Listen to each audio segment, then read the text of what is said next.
All right, all right. I think we can go ahead and start here. Hello, everybody. Welcome back. It feels good to be back. I'm not a professor, but you can call me Nap. And welcome on in. It feels weird doing this again. I feel like I've forgotten everything. It took me longer to set up just because I was just trying to remember everything I normally do. But that's kind of what happens when you take a break from something like this. So it might take me a little bit to get kind of back into the flow of things. But yeah, hope everybody had a great holiday season and hope everybody had a great start to the new year. When was hold on, how long has it been? Because the last stream was the 21st of December. So it's been 2.5 weeks. Wow. Yeah, 2.5 weeks. And I have to say, as much as I did enjoy my break and my time off and holiday and everything, there were times where I missed this. There really were times where I missed this, and I wanted to come back, and do this all, and talk to you guys, and just kind of, keep doing what we've always been doing. But yeah, today's stream, as you can tell by the title, is just going to be us mostly just talking about both where I've been, what I did on my break, and what we have planned for 2026. And then and we're gonna watch. After we do that, we're gonna watch just some videos. And I'll get more into that in a little bit when we get there. But it's gonna be a very casual, probably shorter stream than normal. It was already kind of gonna be a shorter stream, but I'll be honest, when I have that feeling where I'm afraid I'm getting sick. It was one of those things where this morning I felt okay, but then at work today while I was doing some stuff, it was just ugh, I it wasn't enough to worth going home, but I didn't feel great, and I feel okay now, but it's like I said, it's not gonna be a long stream today. But yeah, let's see, because what I did today, because there's so much that I want to talk about and so much that I want to share of what I did while I was gone. I'm gonna do what I did before, with my London trip, and I made just a very half-assed presentation because I just did it really quick because I got back Monday. Yeah, Monday morning is when I got back. I did the thing where I took a red-eye flight, landed at the airport Monday morning, at 5:30 in the morning, and then I went straight to work from the airport. I've done it before, so I know I can do it, but man, does it suck. And also the jet lag is killing me. I've always found with jet lag, every time, it doesn't matter where I go or how far, time-wise, it travels and everything. It's always, hey, Pirate, good to see you. Welcome on in. Hold on, did the subscription... Oh, hold on. It's good to see you, man. Hope you had a great holiday. Hope you had a great holidays. Hope you had a great start to the new year. Did my alerts not go off? Hold on. Because I could have sworn I had...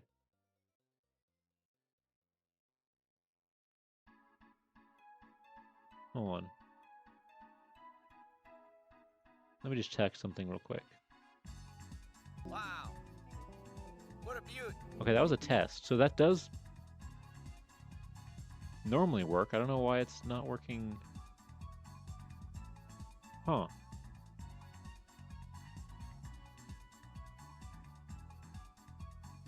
Well, anyway, no matter what. I'll worry about that later. I'll fix that later. I still have trying to get back to the streaming spirit. But yeah, good to see you, Pirate. Hope you've had a great start to your new year. Thank you for nine whole months. 3/4 of a year. Dang, where does the time go? But what was I saying? Oh yeah, in terms of traveling, I've always found that jet lag is way worse traveling east than going west. like for me, it's always been um like harder going east, and I don't know why exactly it is, because when I've gone to Europe, it's always when I'm there, I can kind of power through it, um, but like it's always harder. It always takes long, like, at least a day, I would say, for me to like kind of adjust to like the time change and everything. But then when I come home, it takes like a day, like or less than a day. It's like very quick and very easy to get into a rhythm. And the craziest one I remember was when we went to Japan. This was like 10 years ago. My parents and I, we went to Japan, and like we had to go all the way, over the Pacific Ocean, all the way there, and it's like it's like a crazy over 12-hour time difference. And we got there, we landed at like 8 p.m. or something like that, Japan time. Went to our hotel, had a quick like late dinner, went to bed at like 9 o'clock, and then woke up naturally at like 6 a.m. And that was like our natural like sleep schedule for like our entire trip. It was great. It was fantastic.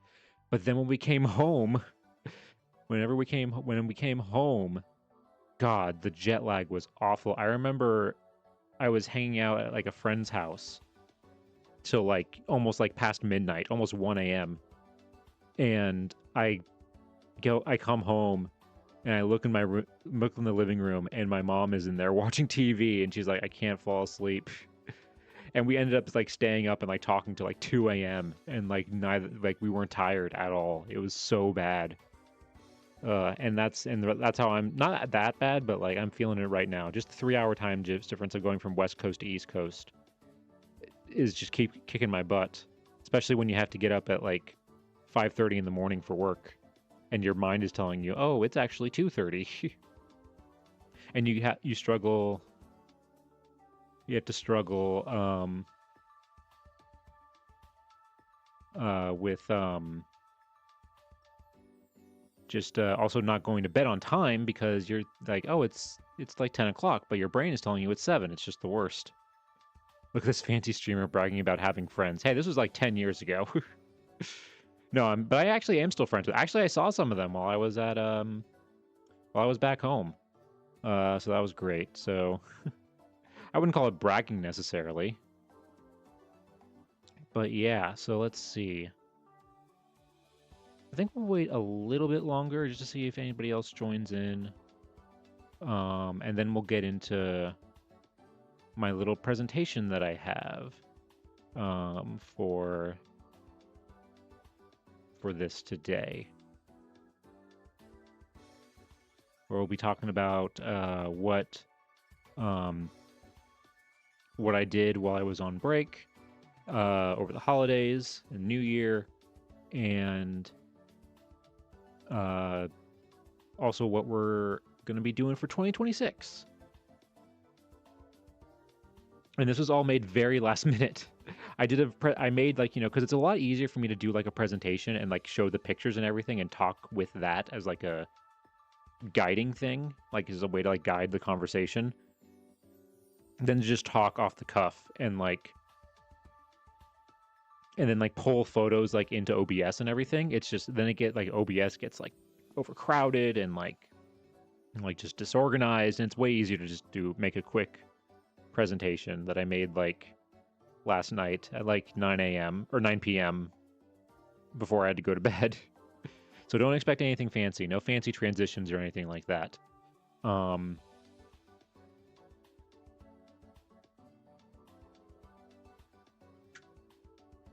right.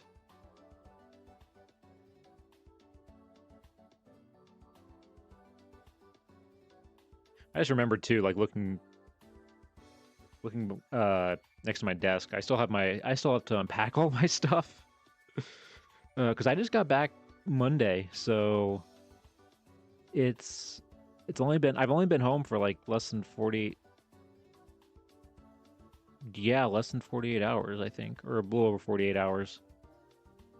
But I wanted to stream because like I said when we started, I miss doing this, as much as I did enjoy my break and, seeing all like, friends and family and everything. It was nice just to or there were times where it was like, oh, I can't wait to share this, or I can't wait to talk about this on stream, like, or I can't wait to, or I was like, I was getting ideas, and that's also what we're going to be talking about with this presentation, is that I was getting ideas of things that I wanted to do, um, with for 2026. Um, so I think with that, let's go ahead.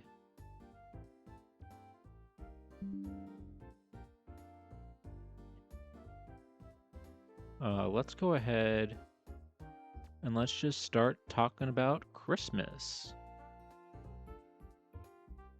and the holidays and where I've been. So let me get this ready here, and let's go to our Blackboard. All right. Wow, I haven't seen this. It feels weird seeing this screen and like all this. It's been a while.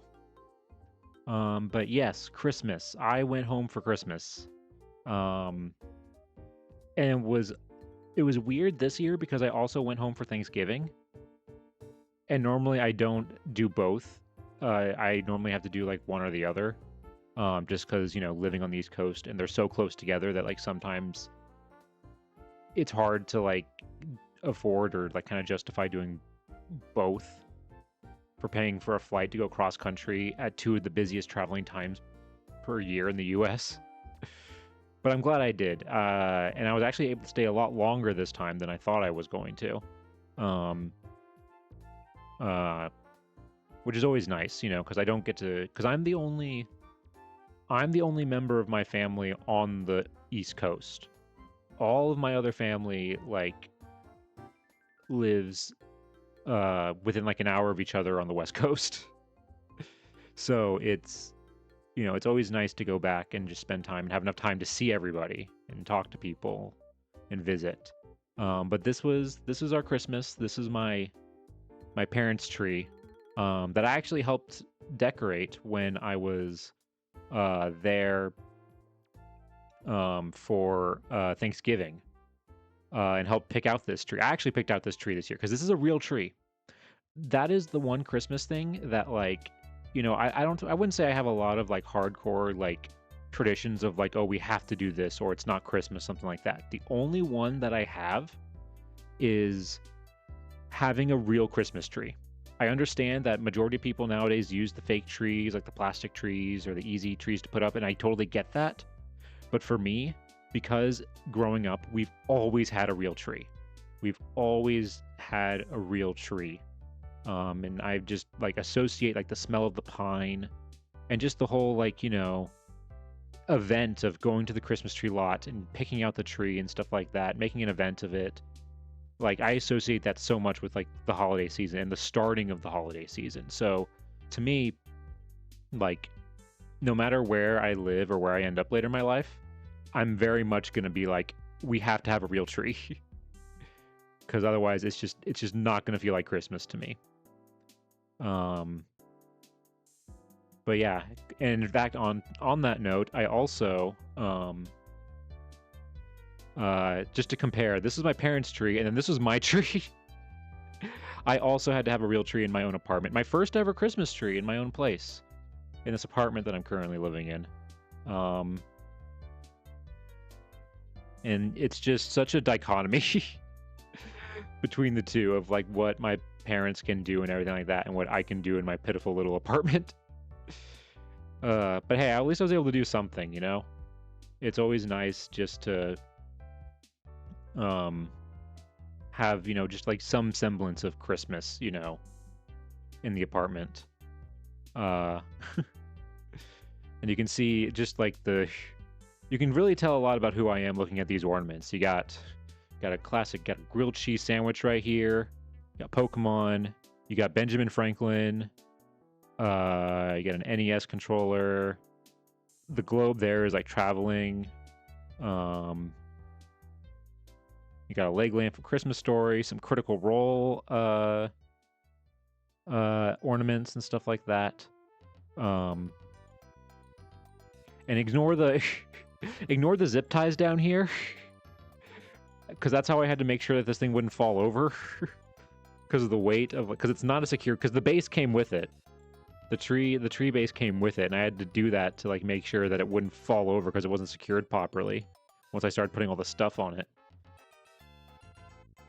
And it's still up, and I still gotta remember this weekend to like take that down and clean it up.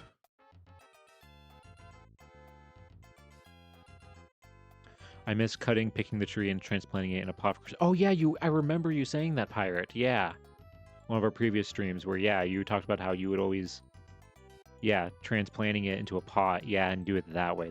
That's so cool. I knew some.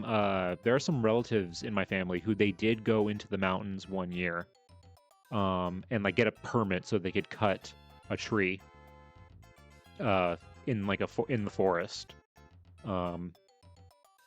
So yeah, I can imagine. And then it's also, it's actually what you're doing is even more of a form of recycling than using a real tree. It's truly reusable, and that's awesome.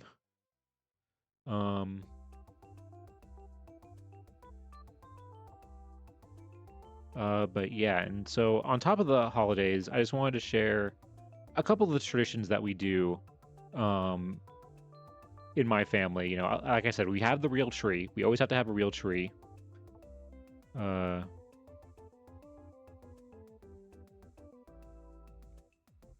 We have our own forestry. Did not want to kill a tree that would power the house heating in later year. Okay, yeah, that is true. Yeah, when it gets bigger, you would cut it down and use it for.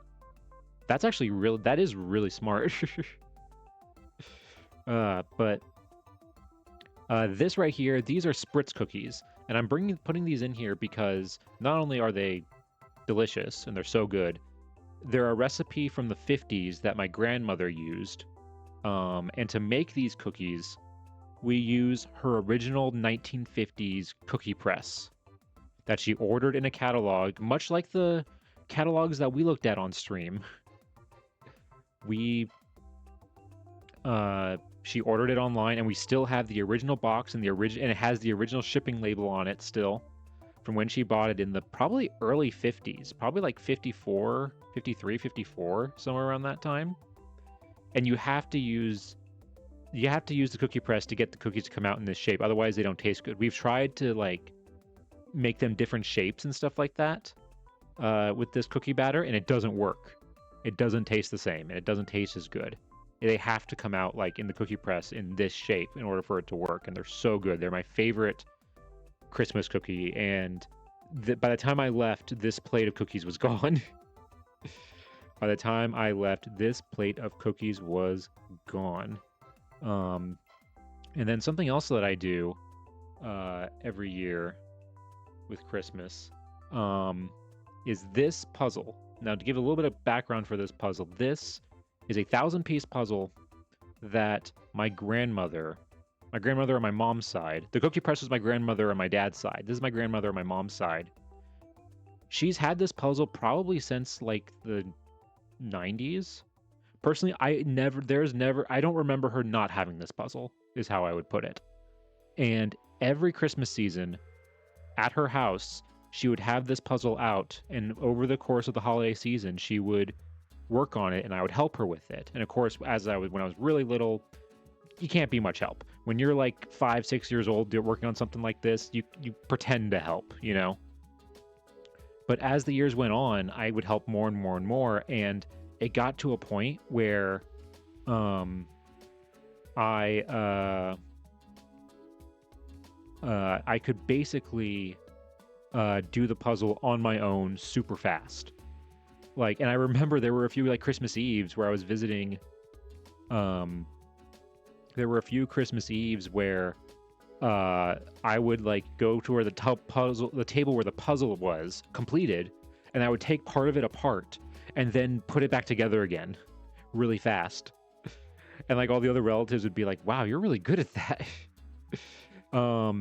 And when she when she did pass away a few years ago, they gave the puzzle to me, and so now every Christmas time, and I always do it before Christmas because the puzzle has to be done before Christmas.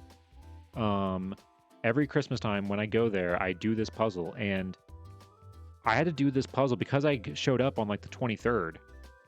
I had to do this puzzle in like one day, a 1,000-piece puzzle in one day, and I was able to do the whole thing in I think about 5 hours. I've never like officially timed myself, but it's about I think it took about like 5 hours for me to do it. And my parents would help and stuff like that too, as I was working on it. But they were doing other things while like I was focused solely on the puzzle. And some of these pieces here, like you can see, like this one up here is missing. This one has always been missing. I don't remember a piece ever being there. By the time I came along, it was already missing.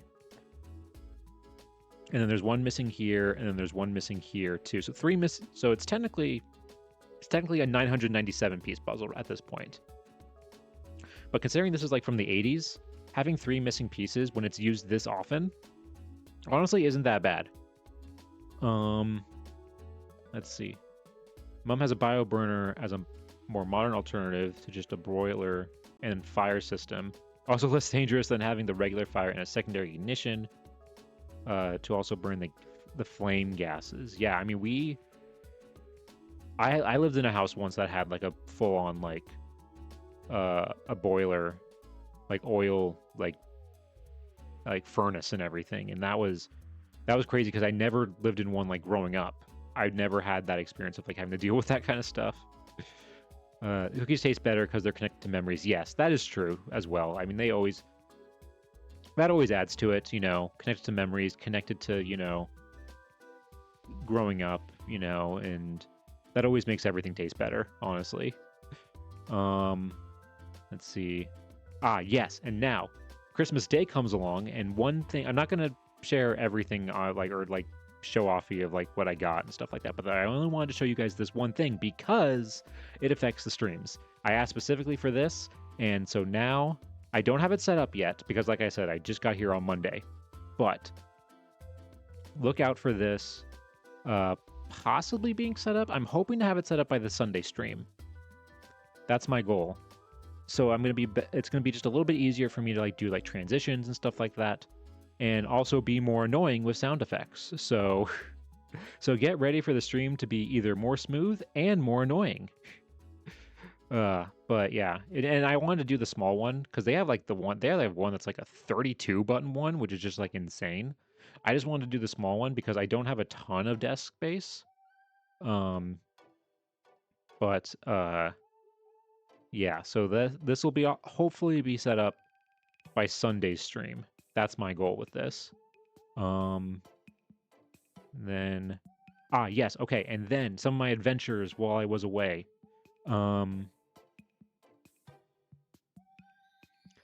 Did they wonder what that was for? They not really. I mean, I told them that because I have a friend who has a Steam Deck or Stream Deck, but he doesn't stream. He just uses it for like switching between stuff, and like Discord and like other things and stuff like that. So that's what I told them it was for, because they don't know. My parents don't know that I stream, so that's what I told them, and they thought it was cool and interesting. They don't really pry too hard with that kind of stuff. So yeah, so hopefully that should be set up by Sunday. But anyway, what I was doing on a trip. So I went on some adventures, and one of them was to this, because this isn't any old Taco Bell. This is a Taco Bell from the 1960s. It is one of the few remaining Taco Bells in this style. I think there's only like 7 of them or something like that. But I think soon there's only going to be 6. Actually, no, I think now there only is 6, because the reason why we went to this one in particular is because this one was closing. It was going to close, I think, the 1st of this year. And they were going to tear it down.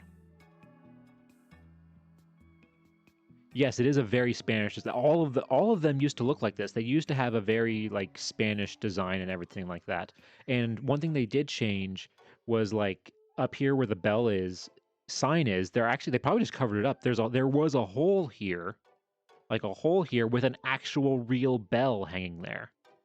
But yeah, this is from the original um like 60s style Taco Bell, and originally it was open like this, like you can see there, like the windows and stuff like that are kind of like sealed in here, but it was more of just like an open patio with a walk-up window in there, and that's what it was um when it was originally built, and then later on they closed it. But this one, it has no drive-through or anything like that. You have to go through, you have to go inside. Very limited seating inside, some outdoor seating here. But we didn't eat there. We took our food somewhere else. And it is kind of sad that like they can't say it, or they don't try to save it. Is it going to be replaced with a horrible modern concrete minimalist structure? I don't know what they're gonna do, because they're not. I don't think they're rebuilding the Taco Bell here. They're like, I think they're selling the lot to like somebody else and like putting something else there. From what I heard. But so I don't think there is going to be a Taco Bell there anymore. But the building that's going to be there later is probably going to be a horrible modern concrete minimalist structure. Because God, modern like revitalizing of like especially specifically fast food is like it's just an example of like a bigger trend in like style that thankfully I feel like people are finally like rebelling against. How everything is just gray and minimalist nowadays. Like I'll never forget. So in my hometown, um, when I was a kid, they built a new McDonald's, but they didn't build it like a modern McDonald's. They built it like a retro one with like the actual like yellow like arches in the building, and like the neon and stuff like that, had neon lighting and all this cool stuff. It was so cool, like retro style, McDonald's. It was new, but it was made to look retro, and it was so cool, and I loved it. And then a few years ago, while they kept the the arches of the building and everything, they completely gutted it, and they did the modern minimalist design on the interior and some of the exterior of that McDonald's, and I hate it so much. It's just so soul crushing and just so blah. It's ugh. I hate it so much. Yeah, you guys do have a lot more old structures, and it's not all concrete. Most of our, I mean, especially in California, like in California, if it's 100 years old, that's like old. That's like crazy. Like, and if it's pre 1900, that's even crazier. That's so old by California standards. And so I think that is a thing where it's like, because it's not considered super old, that a lot of things do get demolished and like just taken out of, or like getting rid of without like really thinking about that. I mean, like the biggest example is like in the 60s and 50s, in places like San Francisco, they were tearing down all of the beautiful, awesome Victorian houses, like Victorian wood panel housing that I love so much. They were tearing all of that down and replacing it with like 60s concrete apartments, just bland, terrible, like mid-century, not mid-century, maybe a little bit later than mid-century, but just I just hate it so much compared to like what was lost with like the beautiful ornate buildings from the Victorian era. And yeah, and so this Taco Bell, as of right now, it is no more. This Taco Bell is no more. It is gone.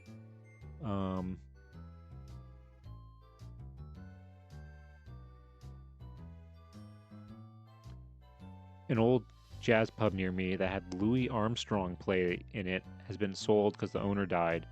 And being torn down for a McDonald's, God, that sucks. Yeah. It really does suck when stuff like that happens. Especially if it's a local place that has history. God, yeah. But But I'm just hoping and I know there's a few other Taco Bell because this is like I said, this is the earliest Taco Bell. There are a few like different styles from like the 70s and 80s that are I think there are more of those than this style, but that haven't been remodeled. And I remember I was on a road trip, um, not like maybe like not super far from where I live, and I found a 90s Taco Bell. Like the exterior still looked like modern, but the interior was like the 90s design with like the gray seats and the like pink and green stripes. Like it still had all that. And like the seats that swivel. Um yeah, it was really cool. I was really happy that I found it.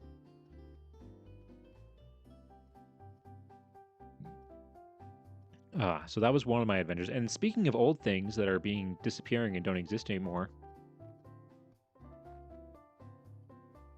there was another thing I found while I was, and this was completely by accident. My aunt's granddad drank in the place and it had never been remodeled. It was like a time machine of grime, dirt, and jazz. That's cool. I love places like that. Places that never remodel and like, but still have a great atmosphere and everything. And your nan's granddad, so your great great grandfather. Wow, that's really cool. But turns out, well, and we did, like I said, we did not plan for this to happen. We didn't go here because of this. We just happened to go to a mall, um, and it just happened to be that mall had the last operating Sears department store on the West Coast. We did not plan this, and I thought this was so crazy considering we spent the last last month looking through Sears catalogs.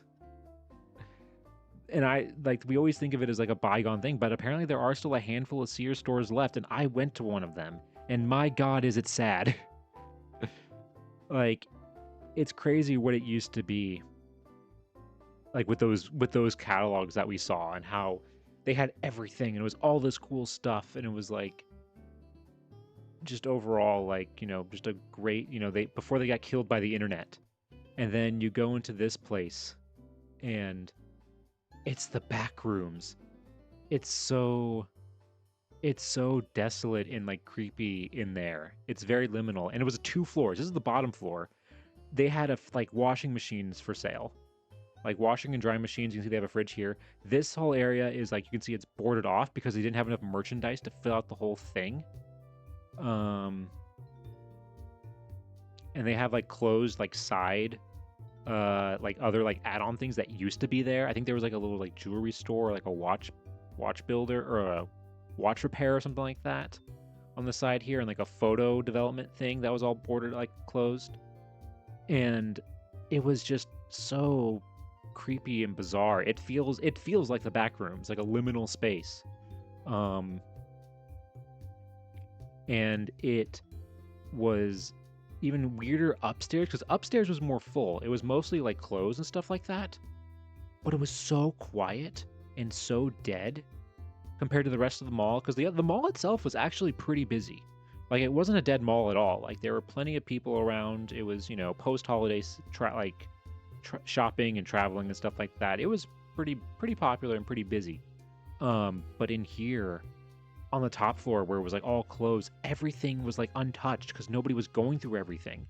My mom said, and I agree with her, it felt like you were on a movie set because everything was so like perfect and like untouched because nobody was shopping or buying anything. It was so weird. Yeah, God, it was such a crazy like coincidence of like going through those catalogs and seeing what Sears used to be and then going here and seeing what it is now. It was crazy.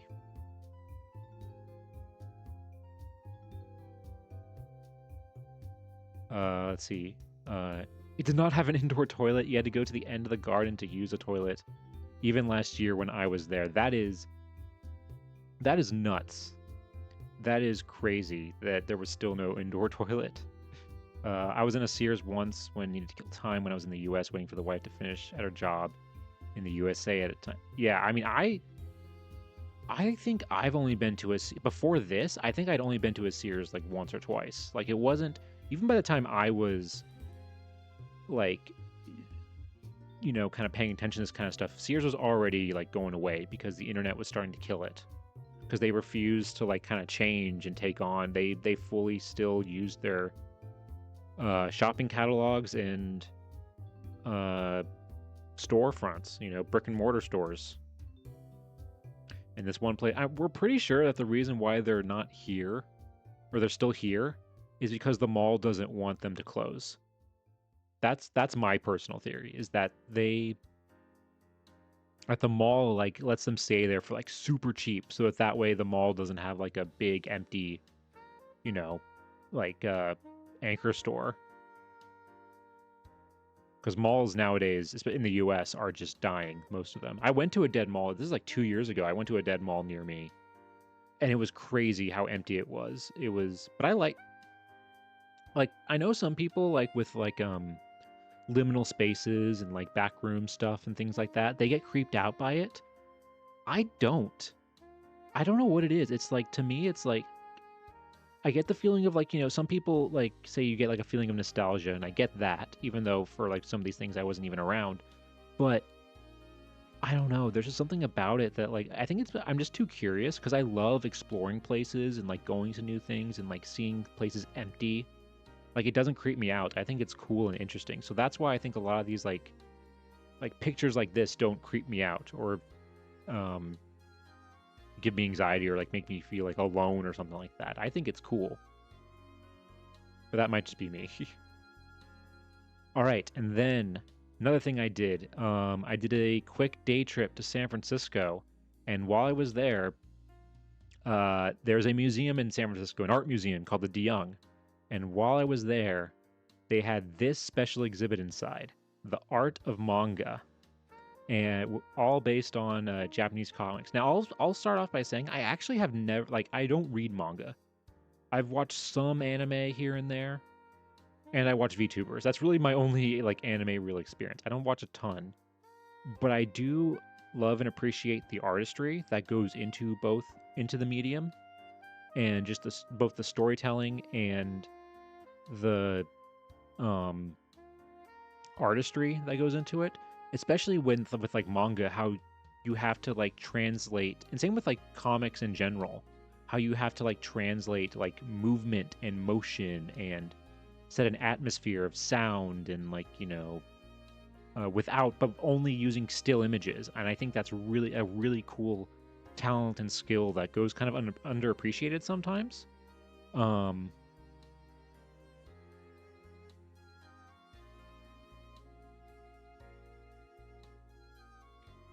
But yeah, so this was really, really cool. A really cool special exhibit that they had, where they had a bunch of original concept art for the comics and everything. From shows like Inuyasha, JoJo's Bizarre Adventure, One Piece, kind of the classics. And it was really cool, really well done. The exhibition design, it was set up where each room was like one artist, so one comic manga artist, as you can see here represented. And they had these cool like panels separating like the rooms off, and they had like big like representations of the like characters from the manga. Like here you can see like on the walls and everything. Really cool, really well done. It was very open and like easy to like see everything. Had good like labels and descriptions on the wall. But one thing I will say that was really funny is that the clientele for this exhibit was not your normal museum clientele.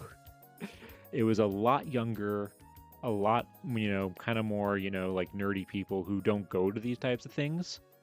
And it was also really funny seeing sprinkled in with those people like older, like you can tell people who are like members of the museum who are just coming to see the special exhibit and being so confused by by what this was. And then also on top of that, some of them are also like looking at the art like they would look at like a Picasso or like a Monet and like try and like analyze it and like study it.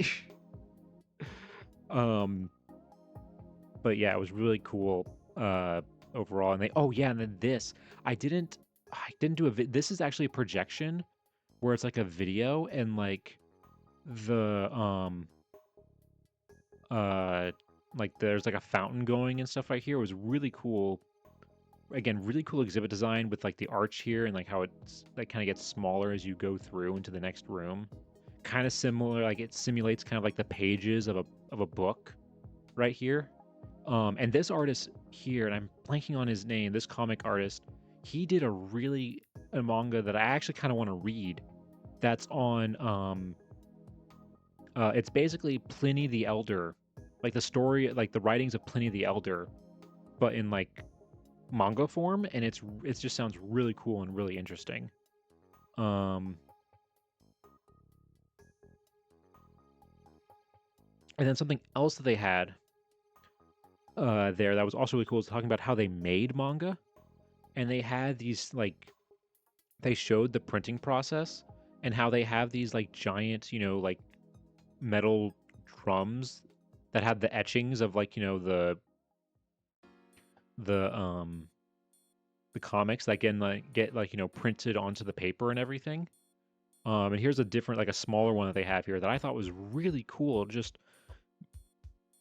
looking at the details and all the etchings and everything on it, it's just so well done. And then that got me thinking: Do are there just like warehouses filled with like these like metal drums and like printing rolls?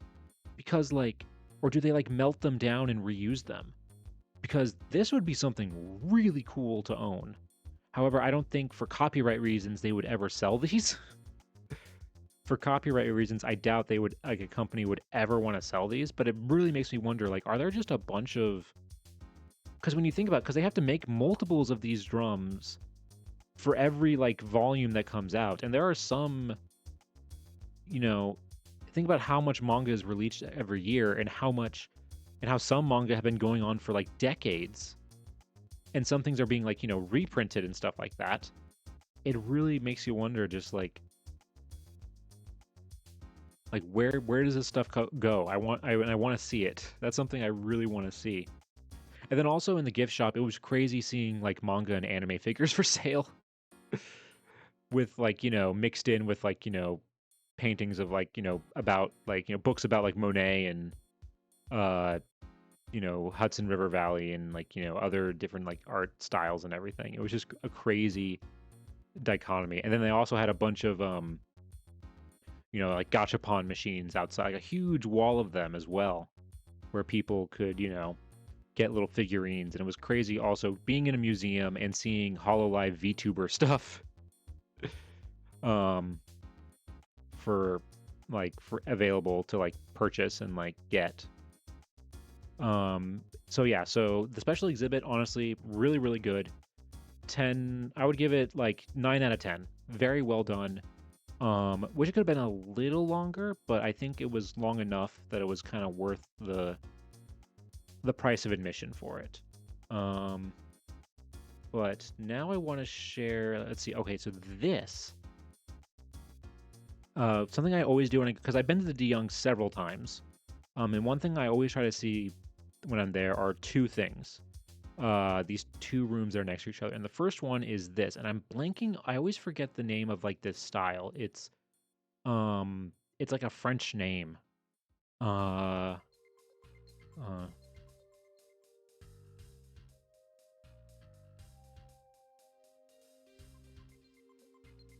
uh, it's like I'm blanking on. Hold on, I'm trying to look it up right now. It's a French word.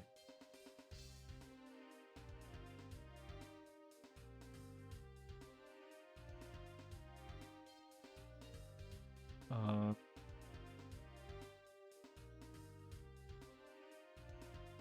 but it's a type of like it's like it's based on like deception, because with these paintings, and the photos don't really do it justice because they're more kind of closer and zoomed in.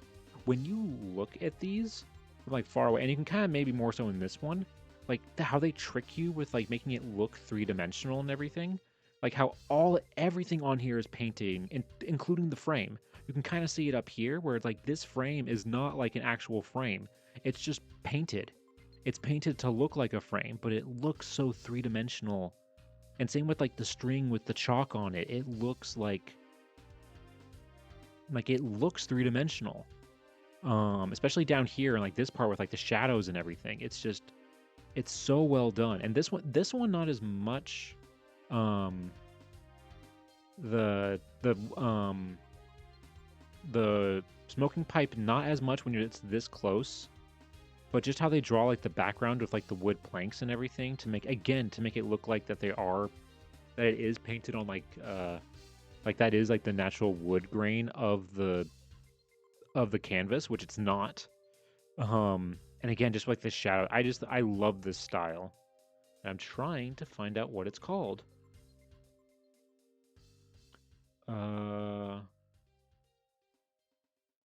It has like a French name. Uh,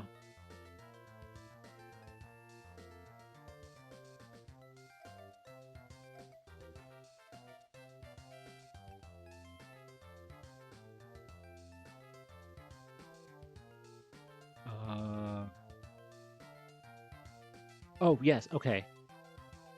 It's French, so pardon my pronunciation. It's called Trompe l'œil, French for deceive the eye. Um,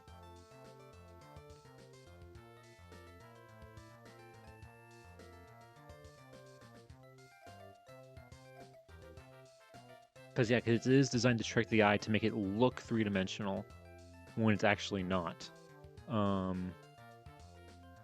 Yeah, highly realistic optical illusional three-dimensional art. Yeah, God, it's so good. I love it so much, but it's not my favorite art style. My favorite art style is in the next room over at the DeYoung, which is Hudson River Valley. Hudson River Valley School, which is a bunch of American painters who do landscape paintings, both in the U.S. and also in Europe, and also and one which we'll see later. But God, I just love this style. Because I love landscape paintings. I'm not really a portrait kind of guy. Like portraits of like people. It's good, but it's not my like favorite. I love landscapes. I love landscape paintings. And with Hudson River Valley, just the way that they do the lighting and the level of detail with like all like, the sheep down here and everything like that, it just looks visually, it honestly just looks so like cozy and warm and like I want to it's the only type of like painting where it's like, you get like people who say like, like there's an art like paintings that like make you like feel something. Like this is the types of paintings that like make me like feel like I feel like I want to blue skidoo into the painting. I want to be there. I want to be in this little town on the water. I want to be on one of these little boats, and looking out over the river and everything. That's why I love this style so much. It's just so good. Just the level of detail. And they also do like ones like from Europe too, and a lot of the ones from Europe include like these like ruins. So that also for me scratches my like archaeology and history nerd like aspect of myself. And also what's crazy with this one in particular is that with the title, I remember a few years ago I like looked up where this painting was, and these ruins still exist, and it looks almost exactly like this. Like it's crazy how good the artist who did this copied how these ruins looked, and at this time they're not like really restored. The modern day they're slightly restored, and cleaned up. They don't have like all of the weeds growing out of them and stuff like that. But God, yeah. And the area like down here is more built up, but yeah, it's so good. I love it so much. Oh, and okay, so one other thing I did. This is I need to explain this. Okay, 1 second. I need to take a drink of water. I'm not used to talking this much. But something else that also happened while I was gone was I went to a convention. They were having a convention one of the weekends I was there. And I decided, me and one of my friends, like one of my best friends from high school, we decided we were going to go to the convention together and we were going to cosplay. And this is the cosplay. If you don't know who this is, it's very confusing. But the person that I am cosplaying is from an internet show that I've been watching for, God, probably since I was like in middle school. This character though is more recent, but the YouTube channel Smosh, they've been around. They're honestly like the OGs. They've been around for over 20 years. Yeah, this year was their 20th anniversary, which is just nuts that there are YouTube channels now that are 20 years old. And this is from a character from one of their shows who's called The Chosen. This is the character on the show and everything like that. That is not me. That is not that is not what I looked like when I did this. But he's basically a personification of like that like weird nerdy guy you knew in high school who was way too into the Matrix and thought they were like the main character for everything. He's like the personification of like that internet quote of like, well, you were dating women, I was studying the blade. And he has like a way that he talks kind of like that, just super nerdy. And it's just super fun to like imitate. And so me and my friend both went as him at the convention, and it was so fun. And and what was crazy is that a lot of people recognized what we were and asked for like photos and stuff like that. I wasn't expecting that. And this is only my second time cosplaying, and I love cosplaying. Like, the reason why I like, if I am gonna cosplay, I want to do like niche stuff and stuff that isn't crazy over the top. Because one, I don't have the artistic skills to make a good cosplay at all. I have like negative art skills. I'm not good at it. But I love doing things that are more niche, because when people see it and they recognize it, they get way more excited. Because, you know, it's something that maybe they didn't think anybody was going to dress as, or something that, like, you know, is more like, you know, you kind of connect more on it because it is more niche and everything, compared to like if you go to a convention dressed as Naruto or Darth Vader. Unless it's a really good, like, you know, unless it's a really good cosplay of that, like, it's not really going to stand out that much. But yeah, so this was really fun. The only other time I cosplayed was the first time, which was last year. I went as Stanley from the Stanley Parable, which is an indie game.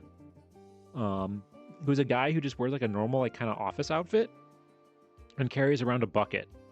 And I was able, and again, because it was more niche, people who got it were very excited about it, and people asked for photos and stuff like that. It was really fun. So I might bust this. I might bust this out in the future. For like a future convention, because it's a very easy costume to do. Very easy. And also, if nobody like thinks you are in a cosplay, they just think you're some weird guy walking around the convention. All right. Now, so that's pretty much everything that I did while I was gone. I had a great time. But now we're going to start looking towards the future. Well, we're not going to look towards the future just yet. First, we're going to talk a little quick about what my 2025 goals were. Because 2025 was the first year that I officially, like, kind of took streaming. I don't know if seriously is the right word, but more just, like, not, like, having, like, more, doing it more than just, like, once a month like I was before. Which actually, the year anniversary of that is coming up, like, in 2 weeks or something like that. As I know, it was like mid-January when I started doing that. So because of that, I wanted to set my 2025 goals for this. So first goal was to reach 100 Twitch followers. Then the next one was to stream an average of once a week to kind of build up a good schedule. Third was to become Twitch affiliate. And the fourth was to start a YouTube channel. And we did it. We did all of those things. We hit 100 Twitch followers, I think back in like October, I think, September or October, somewhere around there, which is really crazy. I did not think it was going to happen that fast. Streaming an average of once a week. I mean, I set up my schedule so I stream mostly twice a week, so that way when I did take breaks like this, you know, or for other reasons, that it kind of, you know, worked out. And also, when I first started streaming, I kind of got that like rush where I was doing it like four times a week at some points in like February and March. But then I had to put a stop to that because I was like, I don't want to burn myself out too quickly. But yeah, I did that. And then Twitch affiliate, that was the craziest one. Because we reached that, I think, in March?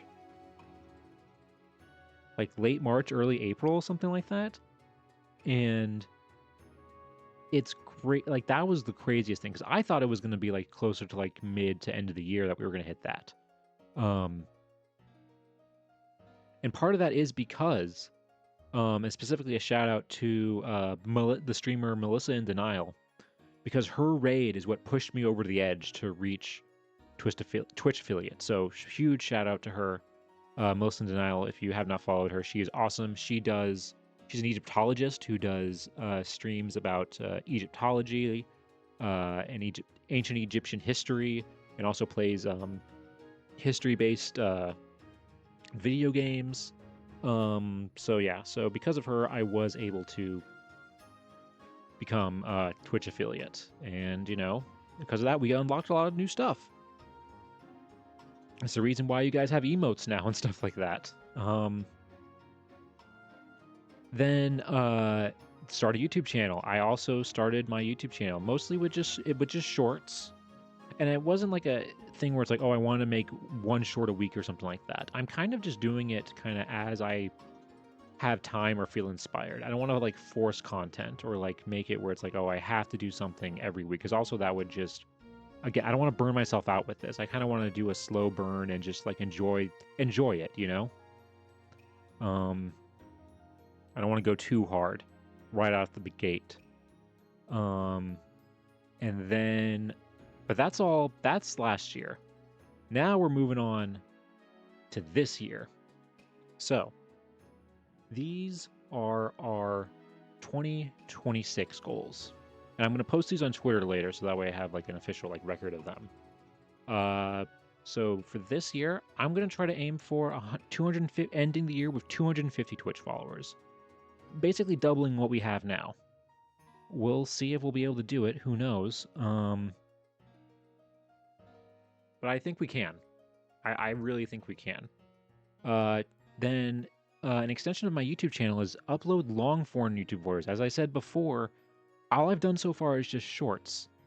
I want to upload at least like 2, maybe 3 longer videos. Like 10, 20-minute videos, on various topics, whether it's something that we find during our research or just other things I want to talk about. In fact, I actually do have the audio of a long video recorded that I recorded before I went on my UK trip. But I just didn't have like the time, or like I got busier with other stuff after coming back from my trip that I didn't have time to really work on it or motivated to work on it. So I'm going to try and pick that up this year and do at least a couple. I don't want to set like a goal of like, oh, I have to do this many, because again, I don't want to burn myself out. I don't want to force myself to do it. I just kind of want to do it as I feel inspired and stuff like that, and I want to do it, because this isn't a, I don't want to really, I'm not at the point where it's like, oh, I want to make this a career.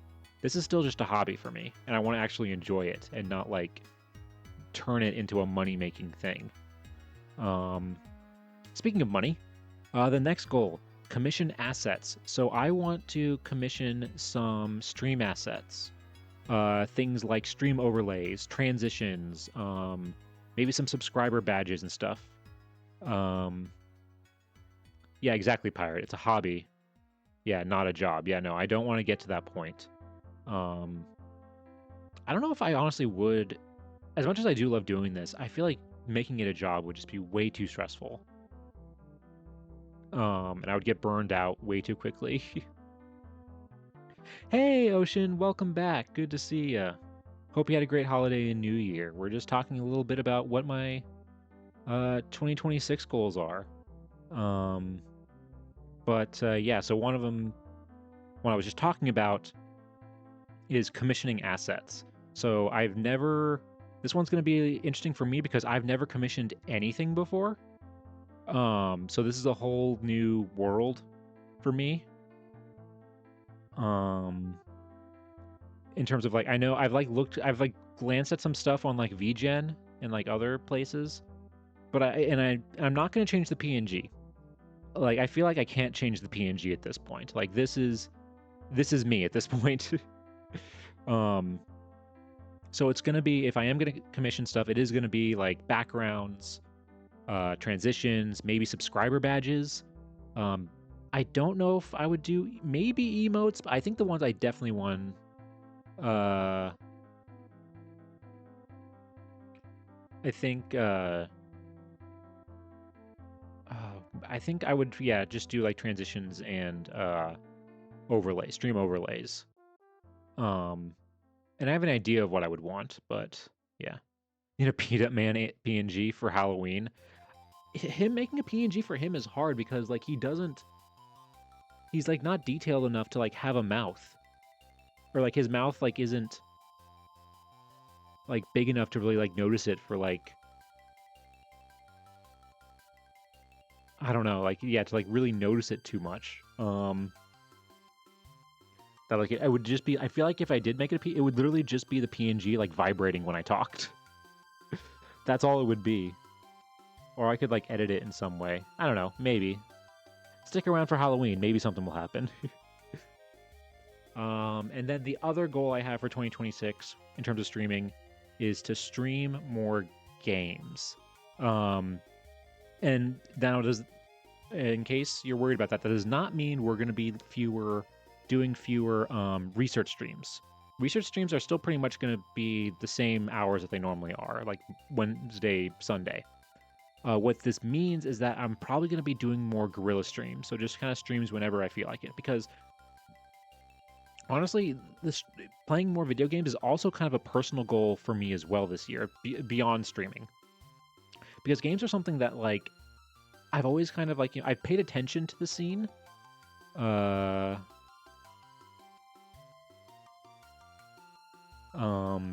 Like it's something that like I used to be more into when I was younger, but I've kind of like, again, I've paid attention to the video game scene. I pay attention to like what things have come out, what the popular games are and stuff like that, but I don't actually play them.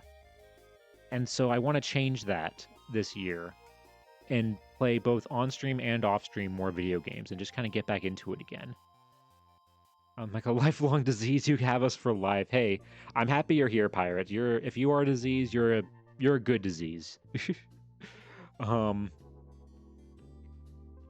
But yeah, and to start that, I actually do have some games that I actually bought because it was the Steam Winter Sale, and one of the things I asked for Christmas that I got was some Steam gift cards from my parents. So one of the things that we are going to be, or two things that we are going to be playing, because I already bought them this year, are these two games. The Root Trees Are Dead and Red Dead Redemption 2. Now, The Root Trees Are Dead is actually a genealogy game. It's actually a genealogy, like, kind of puzzle murder mystery game where you use, like, genealogy and stuff like that to kind of solve, like, a murder mystery. I haven't looked much beyond that in terms of, like, what it is, because I don't want to be spoiled. I want to go into it a little bit blind. So that's something that I really want to play. And then Red Dead Redemption 2, I feel like it fits the history theme. It takes place in the Old West, and I played the first Red Dead Redemption, and I really liked it. But I never played the second one, and it was super cheap in the Steam sale this year, and I figured, you know what, okay, if I'm going to do it, now is the time to do it. And those streams, like I said, they're not going to be on our normal, they're likely not going to be our normal Sunday and Wednesday streams. They're going to be guerrilla streams, which means there's going to be more guerrilla streams. Also, this does not mean we're done with 2 Point Museum either. Because last year, the only game that I played on stream was 2 Point Museum. And as much as I do love that game, I do want to branch out and try other things on stream, playing other games. But we still, so also, we are probably this Saturday going to be doing a 2 Point Museum stream, because we need to finish making our zoo for the Zooseum DLC and get that done and figured out. And then yeah, so, and maybe like these are the two that I only have right now. There could be more. Who knows? So yeah, so be on the lookout this year for more guerrilla streams beyond our usual Sunday and Wednesday time slot. And now let's talk a little bit into the immediate future, other than these games. So, one of the things I did when I was back home was go to some antique stores. And of course, every time I go to an antique store, I try to see if I can find some photos, um, antique photos that I can possibly research. And these are the ones that I found. All of these have names and locations on the back of them. So, next stream on Sunday, we're going to be researching one of these fellas, and we'll see what we can find. And we'll be spending about, the next few streams going through these photos, doing our traditional, genealogy research streams that I really love doing. But then there was one more photo that I found at an antique store, and it was this one. Now, it doesn't look great here. It's very faded. You can see it's a group of children here and everything. And it has not been preserved super, super well. But you can see down here, it says July 13th, either 98 or 88 right there. It's a little hard to tell. And you can see here, every single kid here has a name next to them, or a number next to them. And then when you flip it over on the back, there's this, a list where each number is a name. So all of these kids,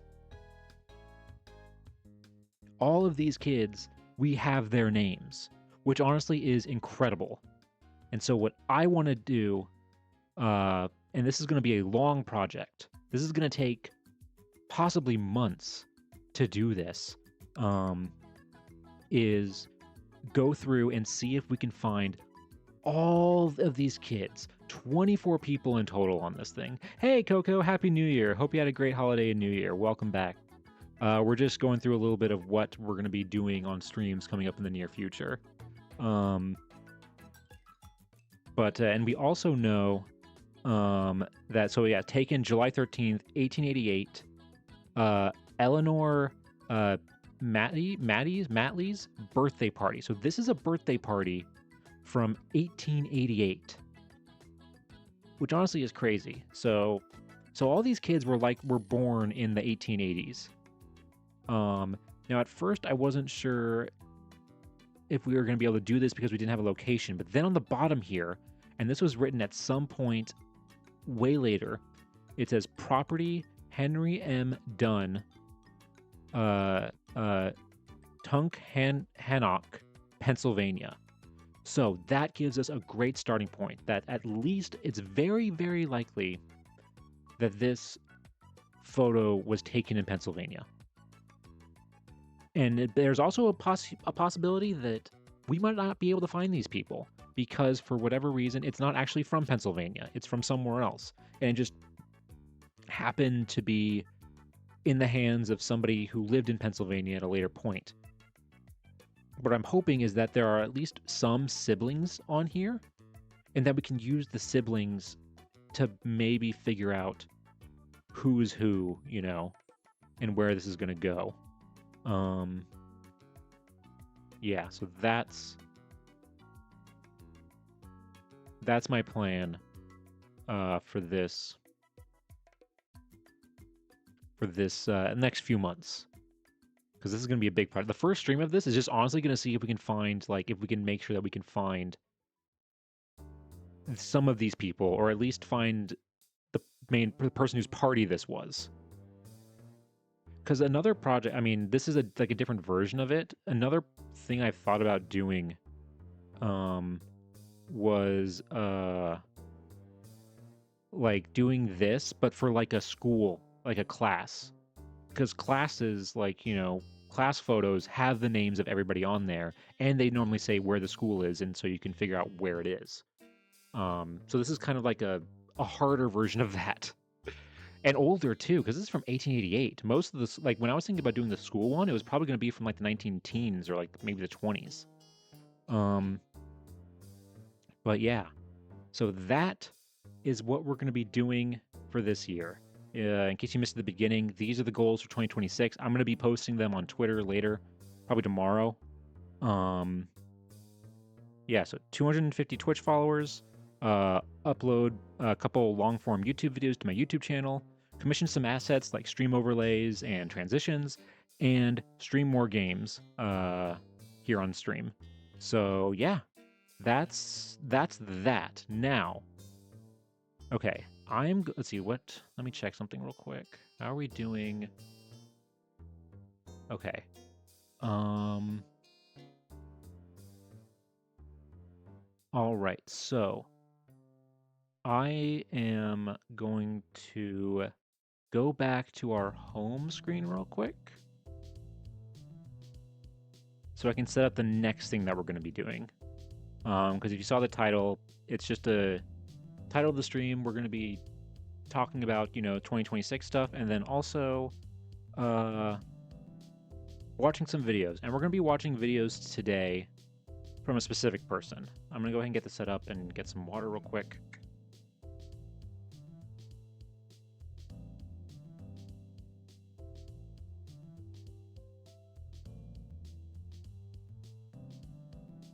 All right.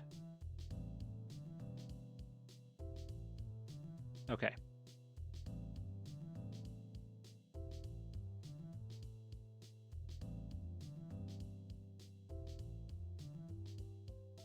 Let me get this ready here. All right. I think this should be good. Okay. So let me go back here. So here's a little bit of a story. This is a YouTube channel by a guy named Adam the Woo. And I have been watching Adam for, God, probably since 2012, 2013. And what he was is that he was a vlogger who went mostly, at least in like the earlier years, mostly to going abandoned places, doing urban exploration, specifically a lot with like Disney and like theme park related stuff.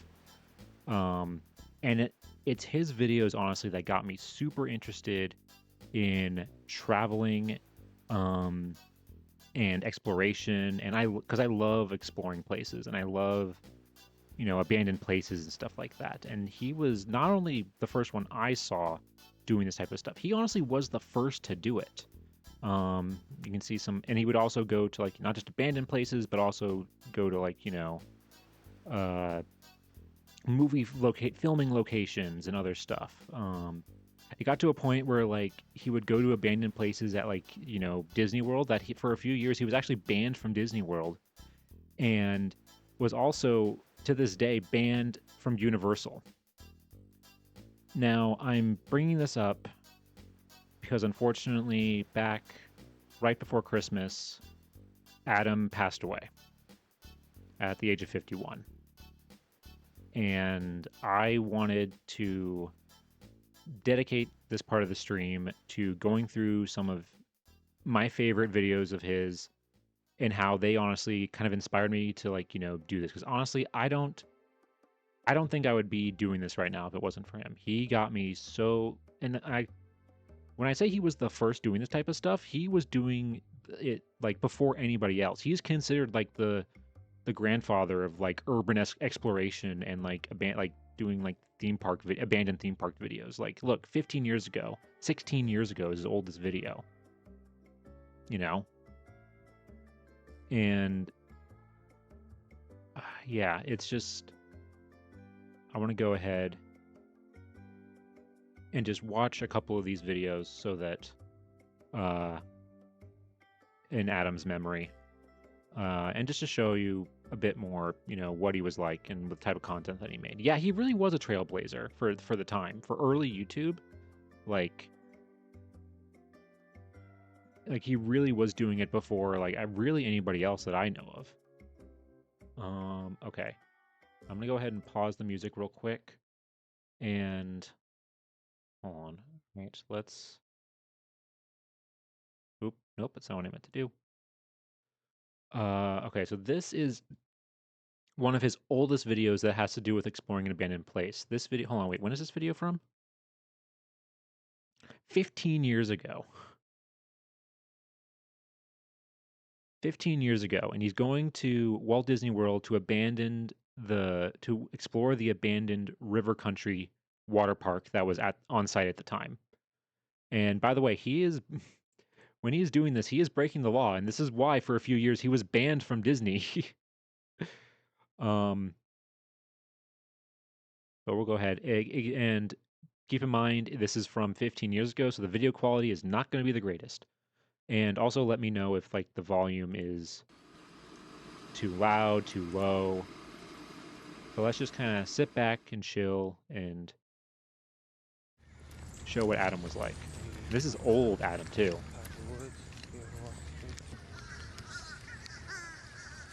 I mean, look at the aspect ratio for this one.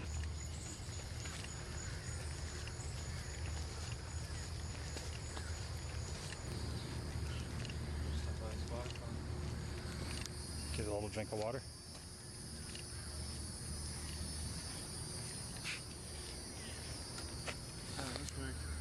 Turn it.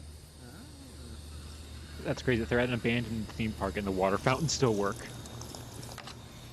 He's braver than me to drink that water. Picnic tables there. See a better view through there? Huh? Yeah, that's the old picnic tables.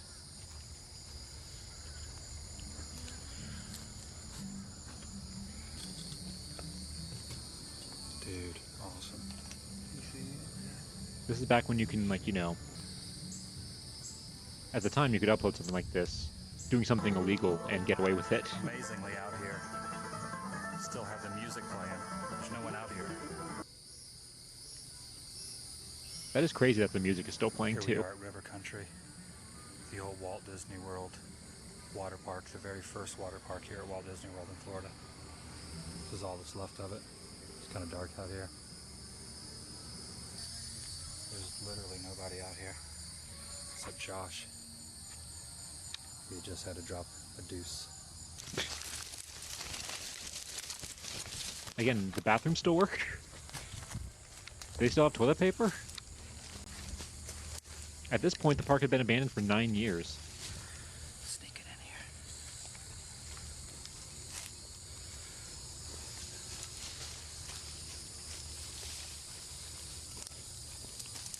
It's also crazy that, like, this is only apparently 9 years after it had been abandoned. Less than 10 years, and it looks like this. I think that just shows how, like, harsh Florida as a environment is.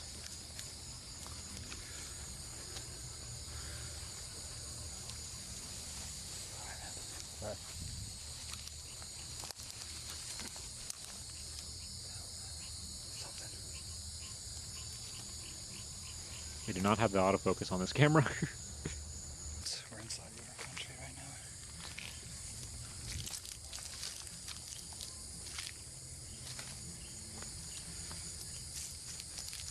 God, look at that. All the nasty pool water now. All the stuff that's just blown over.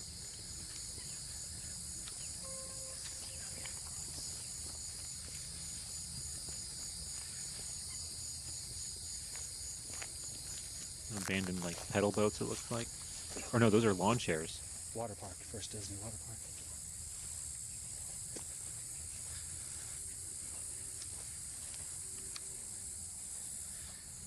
Yeah, definitely inside River Country. This is where they grew all the characters. It's true. It's true, man. Definitely burning some daylight out here, so we gotta hurry and show you guys what. Yeah, he doesn't have night vision on this camera. And then get out of here. Check all that out. Oh, you can see the hotels. Wow. You gonna wear those, man? Just finding a swimsuit. Oh god, look at that water. Now that is swamp water.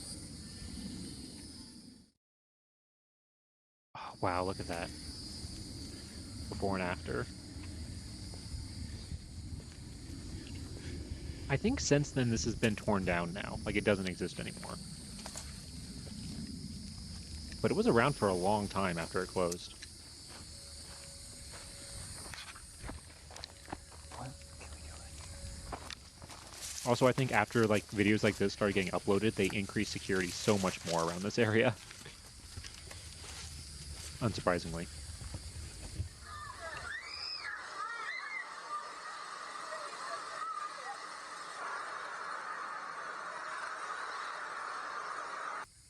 Here we are.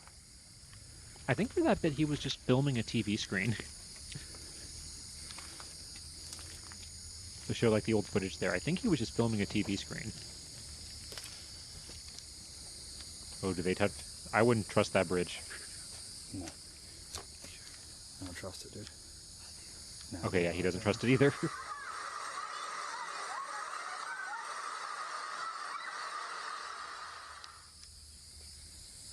Oh, and there's a tube still in there. What is that? Are they moving around? Something moving in the water. That shit over there, it's like yellow. I don't know, but Oh, this that's right great. here is Something's where moving in the everybody water. used to swim and have a good time. Play pirates. Dude, it's like really hot out here. I wish I could take a dip in that refreshing water. Alright, let's get out of here. What is that? Disney's into the cotton growing industry. Dude, your phone's ringing. I put it on silent. It's getting really dark out here.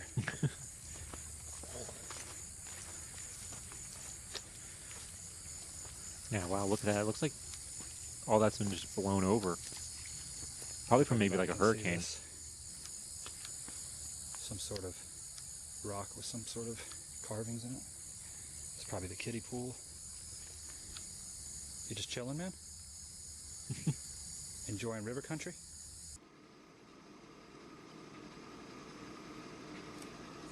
Dude, do some finning. Oh wow, you can barely see anything. It's getting so dark you can't even see out here, man. Yeah, this is before he had like a night vision or just... The whole time we're out here snooping around, all we hear are banjos playing in the background. And some singing. There's like music still on out here. Still on. That is crazy that they still have the music playing. Like, why would they not turn that off? Need to wash your hands, your face, take a bath for your baby. I need a shower and water my baby. It's really dark out here. I can't see. Lots of woods and foresty creatures. You don't want to turn on any like flashlights or Trying to anything because find our then way out of river people are going country. to see you and know you're there. Before we get stranded, castaway Tom Hanks style out here. I'm not sure if you can see us, but We we're can't. out here in river country. Oh, we can't, Adam.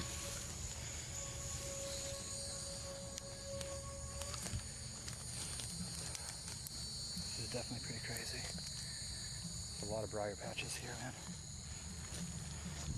Did I just say briar patch?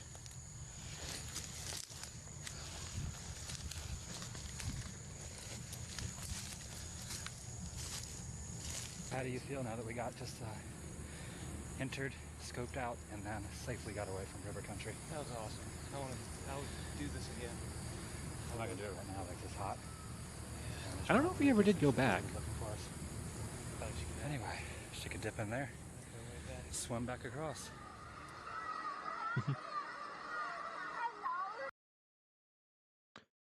Yeah, so that was like one of his earliest videos doing this kind of stuff.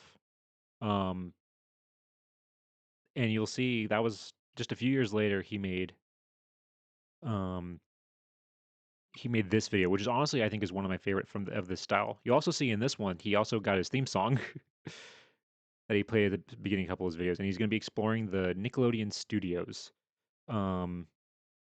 which is the old studios that they used to have in Universal at Universal Studios in Florida, where they filmed shows like All That, Keenan and Kel, uh, Double Dare, stuff like that.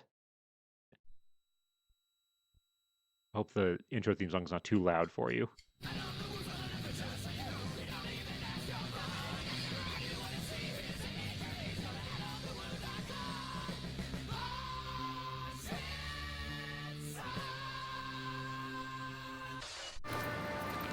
Welcome, everyone. You may wonder where I am at. I was here about a year ago. Nickelodeon Studios in Florida has been shut down for quite some time.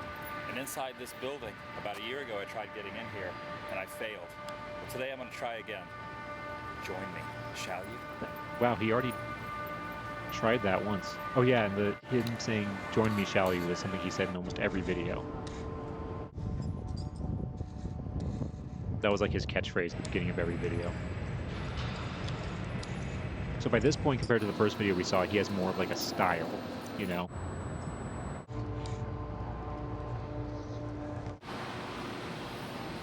Yeah, so somehow he got behind the scenes.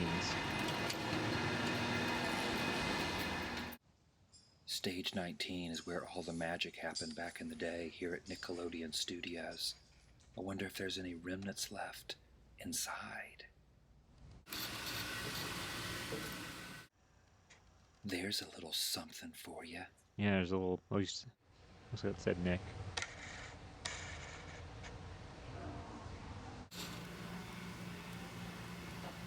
And I think this building has been, like, gutted. I don't think it's a studio at all anymore. Because this is back in 2012. So that's why I think these videos are, like, important. Because it, like, helps, you know, preserve what these Here's a places shot on the catwalks above were the like soundstage. before they get torn down. Everything happened below, but up here on the catwalks there's still all kind of electrical gizmos and doohickeys and fun stuff, making you remember what life was like back in the day when Nickelodeon was in full swing. Should probably go back down now. Oh, yeah, there's another Nickelodeon. A sign of Nickelodeon was there. Oh, you can hear the camera focusing.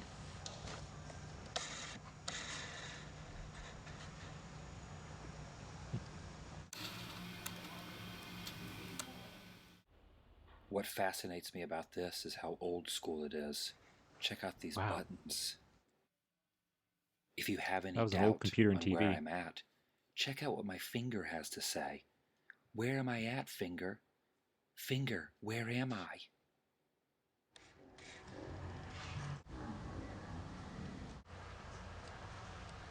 And I think he's doing a voiceover in this one because he couldn't talk while he was there because he would probably This is pretty notice him. fantastic. The original Nickelodeon font on this sign, years later. Lots of remnants left out here on the soundstage. Nickelodeon colors, locks, and other gizmos. Even these headphones.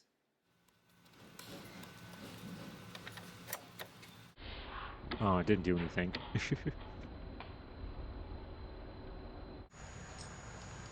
be crazy if you pushed one of these buttons and it did something. Look at this old pencil sharpener. I mean, look at it. You gotta wonder if Mark Summers used this thing. Maybe he did. Oh, wow, yeah, look at that. That is a Nickelodeon sign After right I there. got done checking out the smoking area. No, I don't smoke. I was just checking it out. I came back inside and I noticed these pulled down drawer doors. What's up there, I asked myself. Let's find out.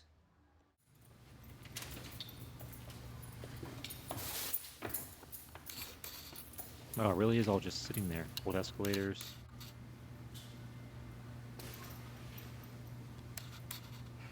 Oh, whoa. Yeah, that's right. It was filled with these murals, too. It's been a long time since I've seen this video. Forgot about that. Wild thornberries.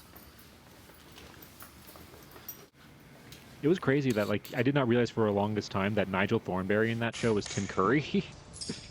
I had no idea until I was way older.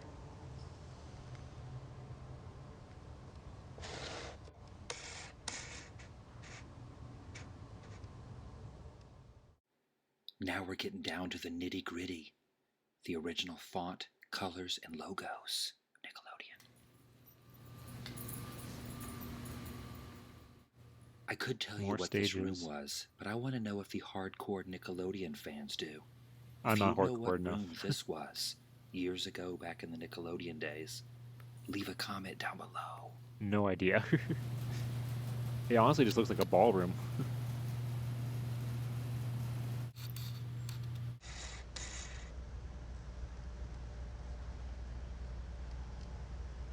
That looks like the SpongeBob font, kinda. The elevators still work. Don't need like a key card or anything. That's an old elevator. Look at that.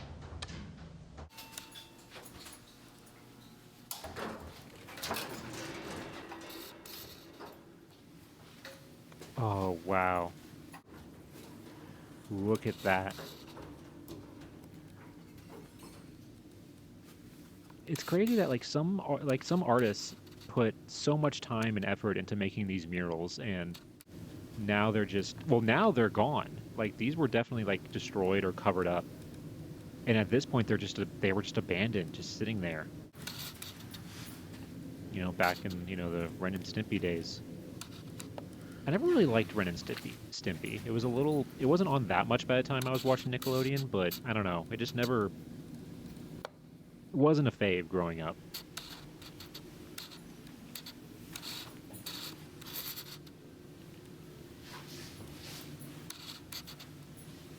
But yeah, look at that. Those look like production offices, and they're themed. Make sure you subscribe to Out of the Woo.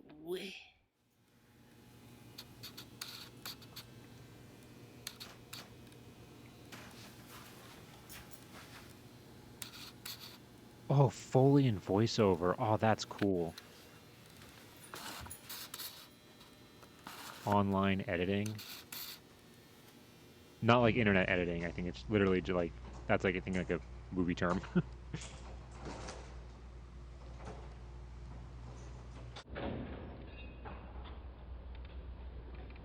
Oh, it does say Nickel. That is a Nickelodeon symbol.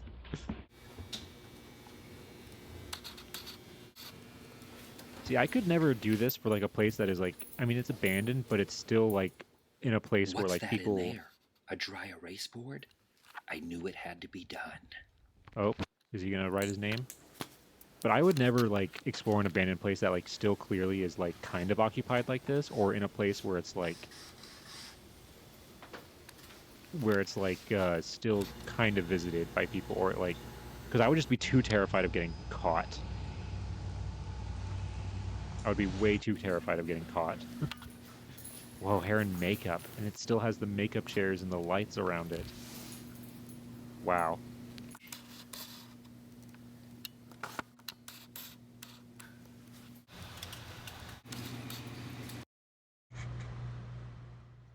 Splat. Visitor photos.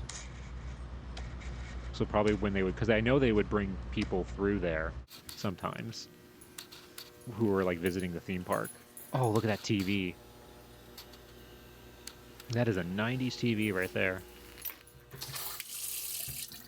So that water.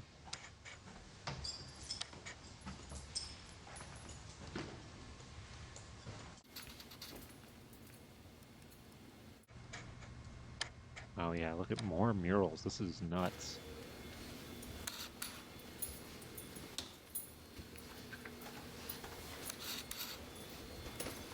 Because I forget when it stopped being like being an actual studio. Because I think in like the mid 2000s, I think they stopped using it. Remember those roll down doors I showed you a minute ago? Well, they're behind that window. Right past those windows is the soundstage. Oh, so this is like a control center. There's still a lot of production equipment left in this room. Original Wow, stuff. look at that. Look how old this stuff is. Fantastic. That's cool. That old TV built into that thing, old Sony TV. Look at this guy. Look at this guy. Look at this guy.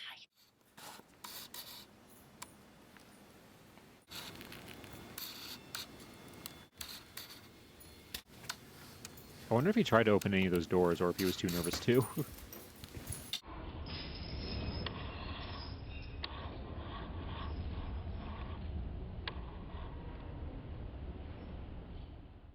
Thanks for watching my video. Leave some comments down below. Let's talk Nickelodeon. Also, subscribe. And when you get done with that, check out my website. It's fun. All right. So yeah, so that was that. That one is honestly one of my favorites because I love the murals that are in that hallway. Like I love just how well preserved all that still was when he went in there. And I'm glad that he did because I don't know if there was really any other like documentation of what it looked like during this time other than this video. So that's why these videos and stuff like this is important. That's why trespassing is important. I, not a professor, support trespassing. No, I don't. Don't. That's a joke. Don't trespass, or if you do, at least don't get caught. Speaking of trespassing, this is a later one. This is from 9 years ago. So this is from 2015, 2016. He's going, and I haven't seen this movie, but again, I just love him when he goes to abandoned places. This is the abandoned diner from the movie Pee-wee's Big Adventure. So let's go ahead. Welcome everyone. I'm in the and middle watch of the this one. desert with Ryan, and I've been here a number of times, and the location that I am standing in front of is always secured, always closed up, but has fallen on disrepair, abandoned, and under the threat of being bulldozed. I wonder And if it just was so happens, bulldozed. on our way by here, the door is unlocked. Yes, it And is. we are going to go inside of, prepare yourself now, the Large Marge Diner from Pee-wee's Big Adventure. Right there. Join me. And Ryan. Woo! Shall you? Watching this one next to, I think, is a cool way to like see his like progression. Because that first video was like very early, very just like, you know, spur of the moment type of video. The second one we just saw was more planned and everything and more edited. And here we this is like kind of when he really hit his stride in like style during this era.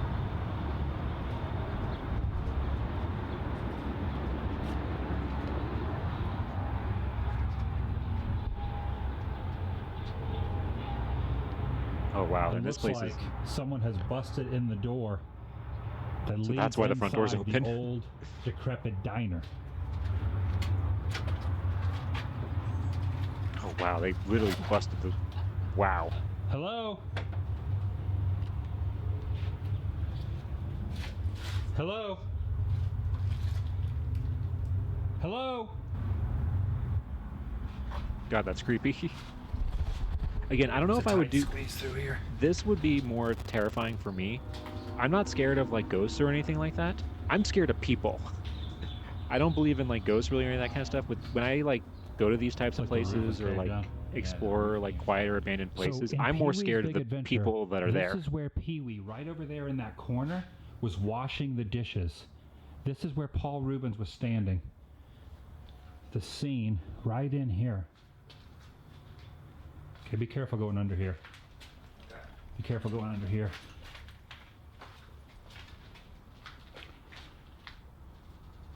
Wow, look at this. People is the scare me more than kitchen any soul from the left diner behind. From Exactly. Pee-wee's Big Adventure.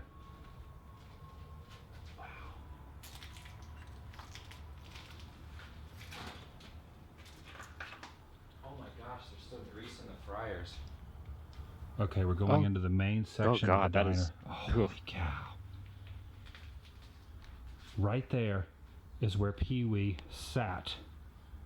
And he said, "My wallet's gone." Hello? Did you hear that? I did. I think it might just be the wind knocking the door back and forth. It is. I hope it That's is. exactly what happened. Again, yeah, it's not the ghosts that scare me, it's any actual person. Yeah, look at this milkshake machine.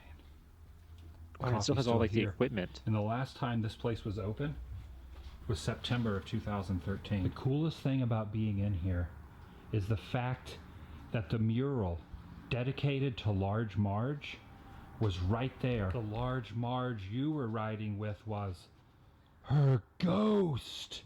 And right there was her photo, the candelabra, right there. I was in here a few years ago with my friend Justin Scard when this place was opened, and we ate here, and I documented it in my Pee-wee's Big Adventure filming location video. Wow. But it was full of people eating, and the waitresses were here, the owners were here. Now it's abandoned. This is so creepy. Large Marge herself could haunt this place. I wonder what happened. Because 2013, yeah, this video came out like what, 2016? Wow. What happened that it closed? Holy And also that it got cow. so beat up and damaged in that short That amount of is time. insane. Halloween 1998. Here's a bunch of old postcards. And they left, and when Look not at only did they this. abandon it, they left Bunch of everything old behind. postcards. Going in? Yeah, I'm Going in the cooler? I was just waiting for like homeless people to be in here. I'm like, why am I trying? Trying to turn the light on. Yeah, it was. We're inside the milk cooler. Wow. Look at this? Look, there's like. There's still some seltzer water right Yeah, I was here. gonna say there's Canada Dry. In the movie Drink it. Pee-wee's Big Adventure, Pee-wee would have walked up right here, stood right here, and said, "Large Marge sent me." I always wanted to spin one of these, and now I have.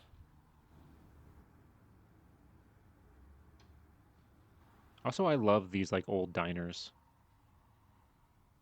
Just like the style of them and the atmosphere. I'm type of Large Marge. I'm type of person was that like I'm hanging happier right at like a there. greasy spoon diner like this than like a fancy tablecloth restaurant. That's the booth. You ain't from around here, are you? Wow, they still have like salt and like sugar shakers on the table. Yeah, what's in there? Yeah, this is the bathroom. Look at the door that they've got all blocked up. Hello. This is really odd. We're not.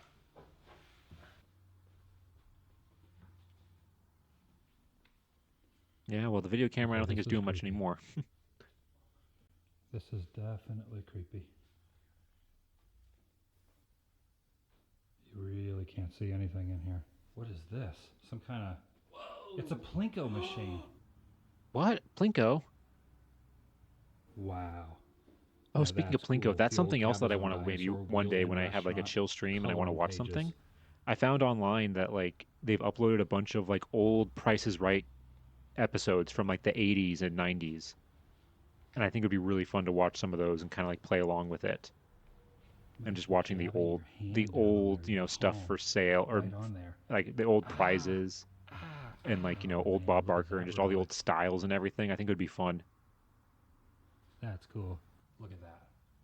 Check out this old photo of happier times here at the Wheel-In restaurant. Taken right in this exact spot.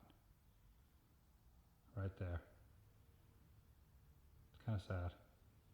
The old spatulas and the grease still stained on here.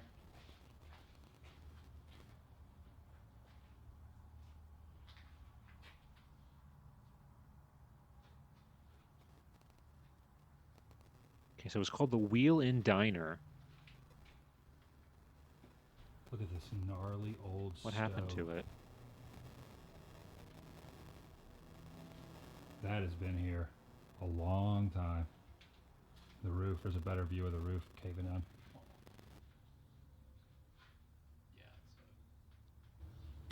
It looks like the building, I think, still I exists. had to, man. I had Oh, to. it's Pretty rubble. creepy. Wait. What's inside there? Let's find out.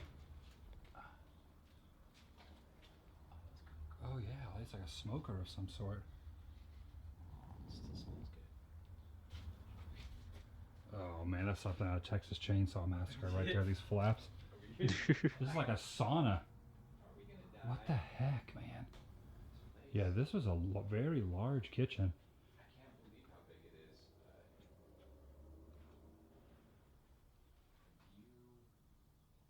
Oh look, there's still soda in the lines.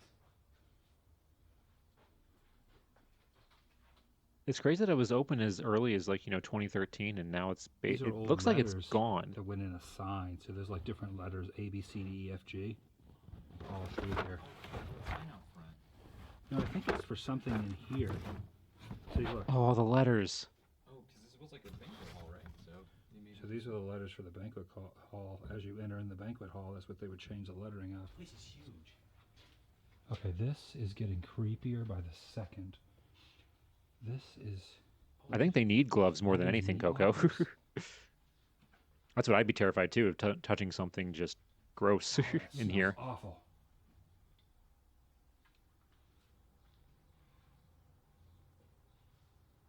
Oh yeah, that's gross. The interesting thing that I was able to get inside of there is the fact that for the last couple of years, occasionally I will swing by the Cabazon dinosaurs and just check to see if the diner is accessible. And I lucked out today, the door was ajar, it was open, able to just wander right in and document a piece of abandoned movie history. I don't know if that place is going to be bulldozed, Documenting torn is the down. right word, yeah. Who knows what the future holds, but I wanted to document it as a movie fan, a Pee-wee's Big Adventure fan. Thanks for joining me. Please subscribe. Check out my other channel, my second channel, my daily vlog channel. Subscribe to that also. And I'll see you guys in the next video. And say goodbye to this guy. Bye. Bye, everyone. Did you have fun? I did. That was awesome, super right? fun. That was. One last thing, I'll put a link to my Pee-wee's Big Adventure video back when the diner was open down below, and I'll also put a video of what the upstairs of the diner looks like. About 1.5 years ago, I was able to get up into the upstairs. Both those videos will be found down below. See you later. You ain't from around here, are you?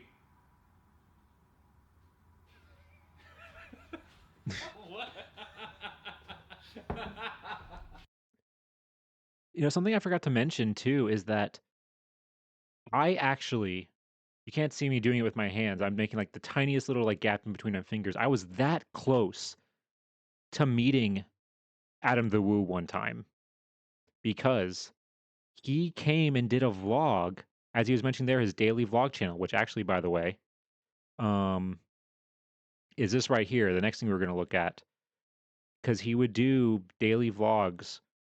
He did it for the longest time, like continuously, but I'm not going to say where I was or what video it is because I don't want to dox myself, but he came to the museum that I was working at one time and did a vlog there. And I was working there that day, but instead of working front of house stuff like I normally do, I was behind the scenes doing something else. And so I missed him.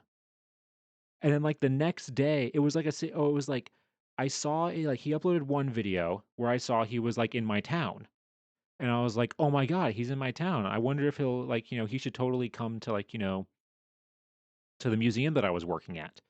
And and then like the next day, he uploads a video of him going to the museum that I work at, and I was so like, "Oh my god, I miss." And then I remembered also that one of my coworkers, like earlier that day, said like, "Oh yeah, there was this guy here earlier who was vlogging around," and like, didn't say who he was or anything like that. And I didn't think anything of it at the time because people, vloggers come in all the time, so it's not like that big of a, it's not that crazy of a thing.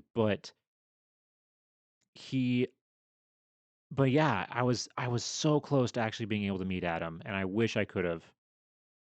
I really wish I could have. But this is his second channel. This is the Daily Woo. And it became kind of his main channel because his other channel, his Adam the Woo channel, it was very sporadically like uploaded to, especially in the later years. Like you can see here, there's a gap here of like 8 years, 7 years, and then 3 years, you know, of him like, not filming as much for this channel. Instead, almost all the focus went to his daily vlog channel, which, yeah, day one, 13 years ago, 2012. And for years, he kept this up. Like, it wasn't until I think like maybe 2016, 17, something like that, where like he did not upload a vlog. I mean, some of these early ones you can see are very short, only like less than a minute long,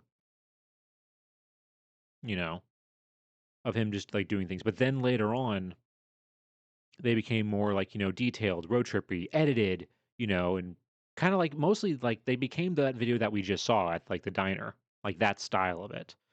Um, and God, yeah. So you can see here, he numbered them for the longest time, 1,280. Like he was doing this for years, just daily vlogging, like uploading and uploading and uploading. And then he kind of stopped. Like, oh yeah, like 1,778. After a while, he stopped numbering them. Um, because he did stop, like, because he was before that uploading every single day, like continuously, did not miss a day. And then he took a bit of a break because he was getting burned out, obviously. Like, I mean, I'm surprised he did it as long as he did. It's honestly crazy impressive. Um, and then he started uploading it kind of became like every other day for the most part. Sometimes he would do like, like a week in a row maybe and then skip a day or something like that. Like, it wasn't as like, but still like really cool. and it was just his travel videos. And we're gonna watch. Let's see. We're gonna watch. Which one do I have here? Okay, this one. Again, 1,770. Oh, actually, wait, hold on. How many years is that? How many years is that? Let me look at that. Let me look at the math real quick. 1778 divided by 365. This is over 4.75 of a year, 4.87 years. So almost 5 years straight of doing daily vlogs. And by this point, you know, like I said, those early ones were just like a minute long, like no cuts, like, you know, just a quick little thing. By this point, he's doing like 15-minute, 17-minute edited videos every day, which is nuts. So let's see what the strangest house in the world looks like. In a day, cruising along in the carpet mobile. And I have super glued the wooden glasses back together. Welcome everyone, Wooden? Adam the Woo here. You can see a little bit of faint residue, but I think they look pretty good. I took a Sharpie and just painted over the spots where the super glue were. It's my second channel, Daily Vlog channel. Yeah, it works. It's not really a cup I'm holding. It's actually a restaurant. I thought this was a good place to start the vlog. It's the Daily Woo! Highway 66, not to be confused with the famous Route 66, veers northbound onto this road and heads southbound. And right here off the side of the road is an old gas station and the Oasis Cafe. Looking inside the old diner, definitely has not been open for a while. Oh, wow. Yeah. They even have some signs for Route 66. Of course, that goes from Chicago to LA, not in North Carolina. But they have their own little version here. Would you consider this the forgotten 66? Oh, Carpetbagger. Yes. I didn't know he was in this one. Forgotten little brother of Route 66. The smaller brother. Yes. Carpetbagger is another like kind of younger travel brother that didn't vlogger, get the attention. and he focuses The specifically on younger, like kind of less like roadside exciting attractions, little brother. county lives fairs, in you North know, Carolina. state fairs, like Yeah. that kind A of little stuff. relic Like here in the form of a kind of like, gas you know, pump. niche, like kind of tacky, you know, kind of like, you know, Chicken. roadside stuff. But it's fun, and other you know, metal Americana, accessories. that kind of stuff. Judging by the sign, some people have taken target practice in this area. Oh, And these check videos that were out. great because There's like, an old bowling alley down there too. At one point, you know, they for used to people, have like I remember neon seeing comments all the times on these stretching across videos the where it top. was You like can see where the people holes where the neon who came couldn't out and travel stretched all for around various it. reasons, you know, Little antique signage there. loved One these thing that's videos great because it was a about way to kind of these see small the towns, country, you see a see lot the of world. garage sale type stores. Look at this. Back when cigarettes were $1 a pack, you could find the best stuff in these places. This Howdy Doody doll Oh, don't like that. is marked $20. That's a pretty good deal. 1976. I'll pay you has a 21 to date keep it stamp away on from me. right here. A poster of the man himself, the Fonz. Hey, Mr. C. You never know what you're gonna find off the side of the road. That's for sure. It's an old train depot. Oh, it says do not enter. I guess we gotta park here and walk the rest of the way. Whoever was asked to be married has agreed and painted a yes next to the question. As you know, these are some of my favorite things, these soda murals Oh yeah. from bygone days on the side of the walls. Check that one out, Pepsi Cola. And look at this Gordon Foods truck. Kind of looks like Doc Brown's van. There you go, right there.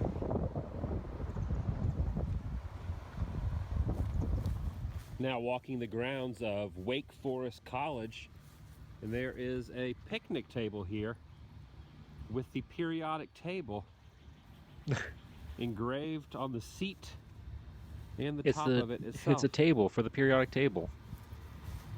You can learn all about the elements while you eat your lunch. It's very inconveniently I shaped. can't be the only one that's confused by some of these. No, I'm not a science guy either, What is Adam. What is that? They did a pretty good job of recreating the shape of it. Pretty neat. This one right here, that's gold. Number 79, AU is gold. That up there is helium. Hydrogen. Oh, then you got the big O over here. That's oxygen. Study it thoroughly, Jacob. You'll be quizzed on it later. There'll be a pop quiz. Would it be a good move if you were a new college student, you met a girl, you asked her out on a date, she said, "Where are you taking me for lunch?" "Meet me at the periodic table. Is that a good move? That's how I bag my wife. There you go. This guy is taking newspaper sales to a whole other level. He basically just points at you and says, you know you want to buy this paper. He points in your general direction. I mean, yeah, I mean, Oh, you he know, almost if, did if like you the were Hulk dating Hogan like a Can You science Hear Me girl, move. you know, and if you're like a science major, pretty that would good. probably work. Wonder how many he sells a day. It worked. He's selling one. The man knows how Well, to sell buying a paper. newspaper That off the right side of the there is road. known as the Reynolds Building, built in 1929, 2 years before the Empire State Building. It's the precursor and the smaller version of the Empire State Building. Definitely and it's smaller than rumored the that the Empire. employees at the building in New York send a Father's Day card every year to the employees at this building. If that's true, that's awesome. If you look at the lettering on that smokestack, it says RJR Tobacco. Did you say at the That's beginning what R.J. Reynolds, state this was in which or is what city also this where they was? got Because the I didn't name catch it. for this majestic creation here in Winston. How do you pronounce this place? Winston-Salem. Even have the old wrought iron decor. Tobacco company. Wow. Reminds me of kind of like old school Hollywood in a way. The main lobby leading to the elevators is pretty beautiful. I've never been to the real Look at that Empire Art State Deco Building, style. so I'm not sure how this compares. But the roof is very decorative and ornate. It does kind of remind me of Check like that out. the entrance to the Empire I State like this Building. old letterbox. Oh, Check I this love out, this the Art lettering Deco there. style. This Oh, yes, and they car up, kept they all the call old the like, elevator signs and everything. And a the, car. Every time I go That's through so one of cool. these spinning doors, I pretend like I'm Clark That's Kent really cool. turning into Superman. That's the lobby in Boy's Manhattan. Cafe Place was in Pretty North Carolina. close Oh, okay, color North scheme-wise, Carolina. but the roof Okay, is yeah, that definitely makes a lot sense. taller in Also there. makes sense that there would From be the a outside, tobacco however, building in pretty dang close. in there. I see the resemblance. I knew you were related. Just on the outskirts of downtown is a little area known as Salem. And right over here, tucked away in the crossroads, is a coffee pot. Oh. Created in 1858, and it is the oldest roadside coffee pot used to promote a business anywhere in the U.S. Sometimes referred to as the Mickey pot, named after Julius and Sam Mickey. And if you were to put actual coffee in there, it would hold 11,000 cups. That's what I'm talking about! The exterior of it kind of reminds me of the Tin Man from Wizard of Oz. It does look like the Tin Man, in kind a of. way. Oh, there's a sign here with some information on it. The landmark originally stood as a sign in front of their tin shop. Okay, that makes sense. At the corner of South Main and Belleville Oh, Street. tin. That makes in sense. Salem. Yeah, for tin Would you workers. fancy a cup of tea, sir? Whoa, whoa. I was trying to imitate Julius. I recently learned that Art Deco was inspired by ancient Egypt. Yeah, that actually makes a lot of Set that sense. dog. You didn't like I it. could totally didn't see like that it. with some Like like your the designs of like the Let's face it, nobody does. Seems like to be the some sort of four-legged streams or like spidery-looking the thing like engulfing ray, the like it looks like road. light rays kind of. That is very ancient Egypt, and that would make sense kind of during that time. They were very Here on the into corner like of temples and Peachtree like and Sprague Egypt Street style. is a piece of gas Oh, station are we in ads? Hold on. Americana. Let me. Okay, yes, we are in ads right now. So I'm gonna hold on. I'll go ahead and pause the video real quick while we wait for the ads to end. Okay.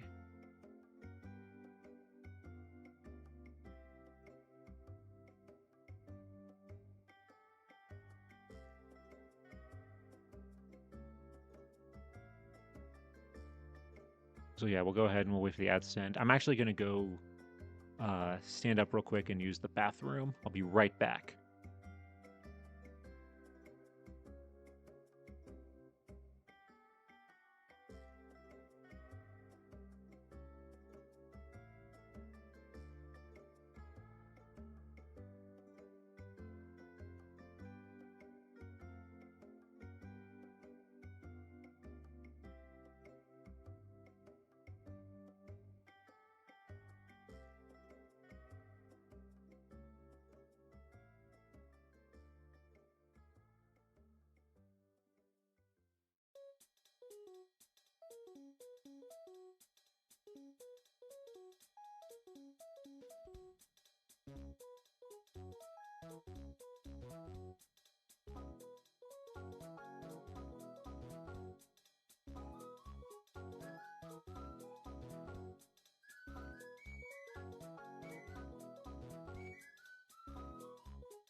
I am back.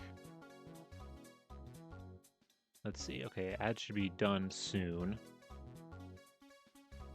So as soon as the ads are done, we'll continue with this video.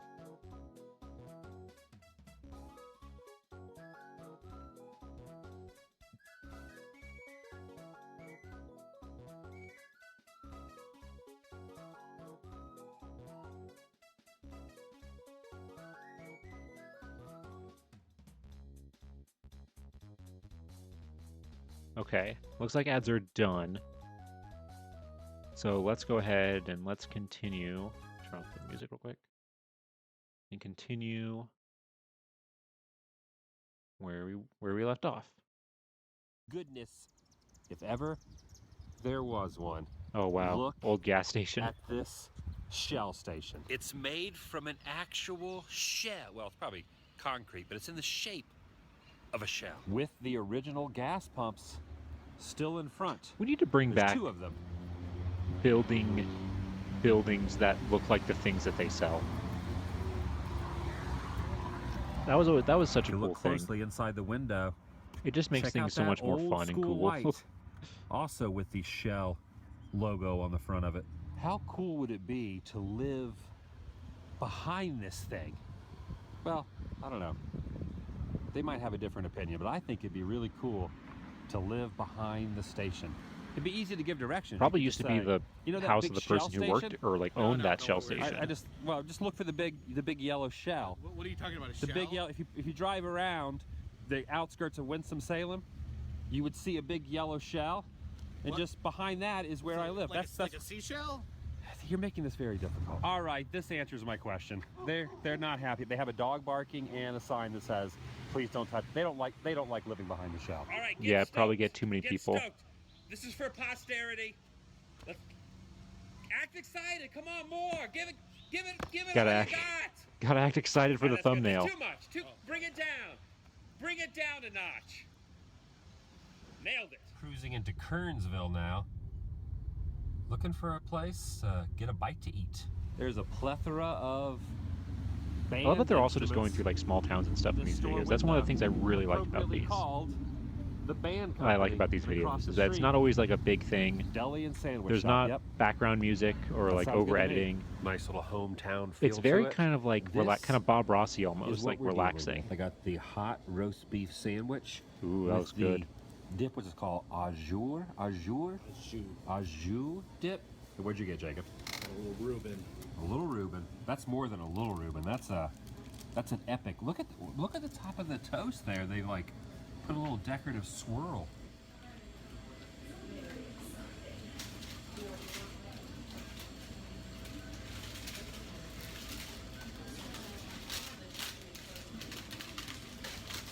This turned into a mukbang. I'm also trying these for the first time. Zapp's Voodoo. They're basically salt and vinegar mixed with a little barbecue flavor. Not too bad. There's a building here called Corners Folly. I'm not 100% sure what's inside it, but I'm very curious, so we're gonna check it out. I got my ticket, Oh. and I'm now gonna head inside. Jewel Corner was an architect who built this. And according to the internet, this is the self-proclaimed strangest house in the world. I'm thinking this was the year that I don't know. I feel like Winchester Mystery House has this place beat already. You don't want to stick around there too closely. The doorway is very short. Look how close my head comes to the top of the door. I'd probably hit my head on that. I made it through, but barely. I didn't close it. I gotta make sure the door closes. There we go. Originally, this main foyer was used as a carriageway. The horses and carriages would come Whoa. through here. Oh, look at that These were original wood trap floor. doors he had installed, and he would take the tops off to let the air out from the basement. You can see there's a lot of different hidden rooms. There are 3 stories, but there are 7 levels, so some of the levels are going to be very tight quarters. Lots of doors and compartments leading to who knows where. And breakfasts on the stove. As you come out of the dining room, you turn into this very enclosed passageway. There's a door here, and then the stairs lead down in a very odd fashion. This guy was an leading up architect? into another room. It's very peculiar how the stairs are there, just, and then they go back up here into another level. A different level. That's a different height. And wow, that is tight. Wow. Look at this carving. The layout of the property really doesn't make much sense on why it just keeps going up and down for no real reason. Directly above one of the I'm gonna be honest though, if I could build a house, I'd probably build something like this this. ascending stairwell. Something weird and going just like straight up to another level. that doesn't make any to another sense. level. And I'm putting secret passages in that thing. Else up there. Like a Scooby-Doo, Upon like a entering, Scooby-Doo they said haunted mansion. 90% of the furniture is original. Obviously, these are not of the same era. But take a look I don't at think some so. of the shelving that is built in here. And if you go through the master A lot of bedroom spirals, a and lot up of this like stairwell, it's a sconces whole and other like. level. All right, you gotta. Oh my gosh! Look, Almost look died while. Look, Oh wow! I'm not even completely standing up. I'm like, this is how I have to stand in this room, like this. My head's touching the ceiling. I have to bend my knees. I don't have to bend my knees. If I stand straight up, this is what I'm looking. This is what I'm dealing with. That had to be a kid's room then. And hopefully that kid doesn't grow up like I be do too love tall. The creaky floorboards, however, adds a little bit of ambiance to the experience. This is Alice, their daughter. Her bed was over here in the corner where the seating area is now. And the reason I know that is because this old photo shows the bed basically blocking the door. It would have been right there, but if you Yeah, look it at would the have blocked the photo, door. even the walls and the windows all still look the same, including, check this out right here, this little cushiony wallpaper. That's it. Well, in the photo, it would have been right there. Yeah, that's the original wallpaper. That's in really good condition. In the house. It's amazing how small and tiny some of the rooms are, but yet this one is just gargantuan. Wow, yeah, look at And how these ornate give it is a little too. bit of a slight creepy overtone. Oh, yeah. I wonder if these are created after the likeness of the family members. Like reminds me of What About Bob, when Richard Dreyfuss had a Not a doll fan of that those. looked like himself. These chairs are amazing. This one, the two-seater, reminds me of that old Saturday Night Live skits. Oh, with yeah, the love I've- toilet. Those are like Remember that? conversation I chairs. was literally thinking the exact same thing. And look directly above the light fixture. You can see an old painting, remnants of it that have decomposed over time. The moisture and the elements in here have probably caused it to start chipping away. Yeah, it's There's flaking. some cherubs, some birds. Even looks like maybe some sort of a wheel or a carriage or something right there. That was probably very Yeah, those types of like extravagant and frescoes beautiful at one point. are They had a very lot of parties susceptible in to here, and like. they nicknamed this room Cupid's Park. They're He very didn't like susceptible to people like changes kissing in like public, moisture and however, stuff. So he like built humidity. this room over here. This was the makeout closet. Not even joking. That's where the magic happened. Whatever you do, Huh. don't look down. Oh my gosh, look at this room. Whoa. What the heck? Looks like we saved the best for last at the very top. This is an old theater. Look He at had the his own stage. theater on the top floor. This look Wow, when you look at the chandeliers outside of and the house, hangings. this is not It's what I expected it to incredible. look like on the inside And at I all. think up on the It's been so long since I've stage, seen this video that I forgot it was this was ornate. used for puppet shows, which were probably in the other room that I just showed. You would kneel down behind here, stick the puppets up, and everyone would watch the puppets sing and dance until. Looks like with the chairs, they probably still do shows In order there. to exit, we have to go back behind As like a the fundraising stage thing. and then head straight down this rather narrow, very two and a half story staircase made of wood.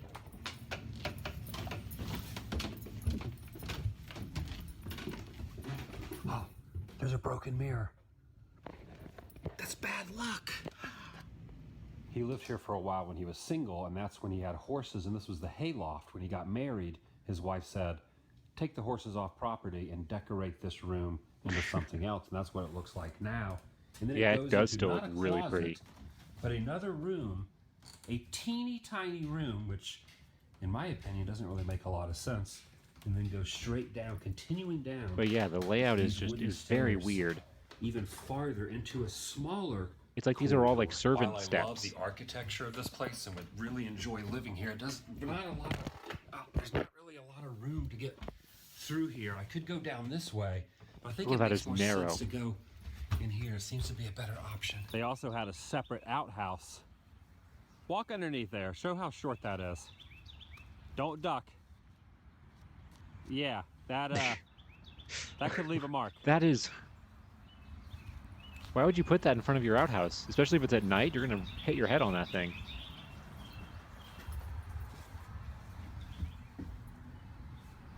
So there you have it. The Maybe this whole family was short. strangest house in Yeah, the world. maybe they're all just they're all just I very tend to short. agree.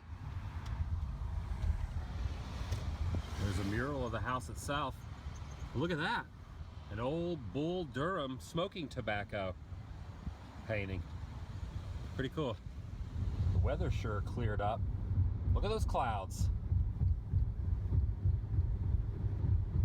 Cumulonimbus. Vlog? Over. Yeah, that's how you would end these videos, saying vlog over.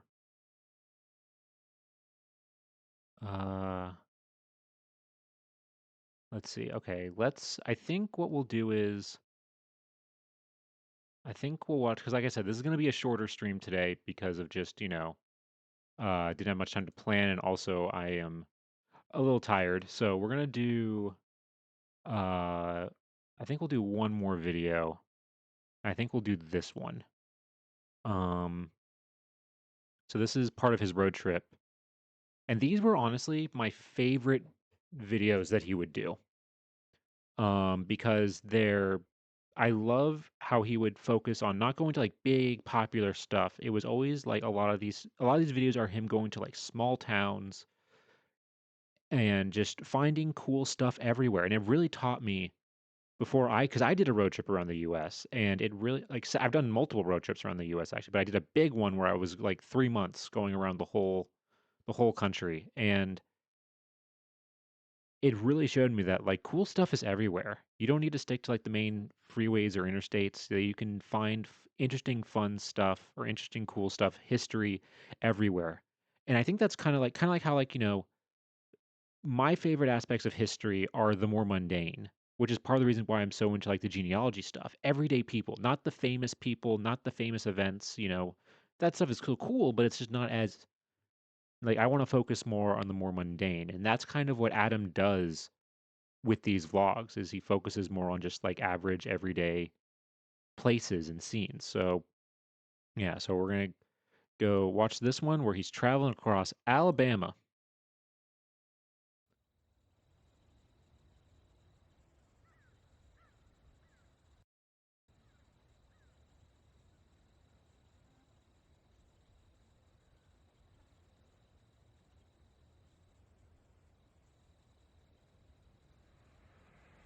Welcome everyone, Adam the Woo here. Today's adventure begins with a very dreary and overcast morning as I've crossed the state line into Alabama, a cross-country journey, the nooks, the crannies, the non-populated areas, no theme parks, no major attractions, just good old Americana. For my second of my 9-state challenge, one per day, we'll be focusing mostly on the bottom southern portion, heading west, kind of in this general area. I'm inviting you to join me. Starting to sprinkle. Shall you? Straight ahead, the town of Cottonwood. Wow, yeah, we are truly in the back roads of Alabama. Mill here on the right. I feel like a lot of people would just be afraid to go to production of this part of the peanuts. country, honestly. But not Adam. Look at those clouds.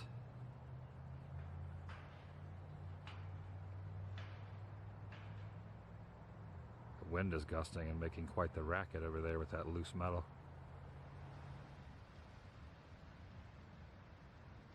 Wow.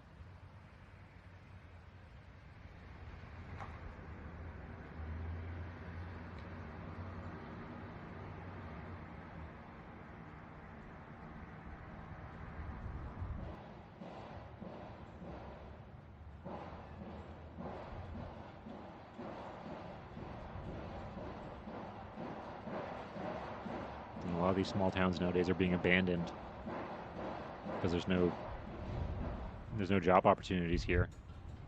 Just Well, barely hanging on. Yeah, part of the roof is coming off there. Hold strong. Metal gutter. Or it's a gutter. Remnants of the past here. Painted on the side of the brick. You can always tell what an establishment used to be, even years later. Based on these. What was the general store over there? Not even a stoplight, just a blinking yellow one at this intersection.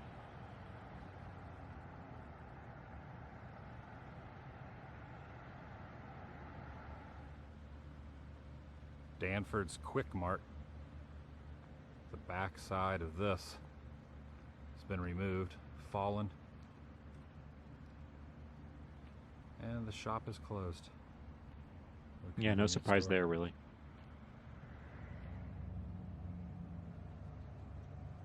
Nice shot of the water tower peeking up there over the top portion. It is gloomy.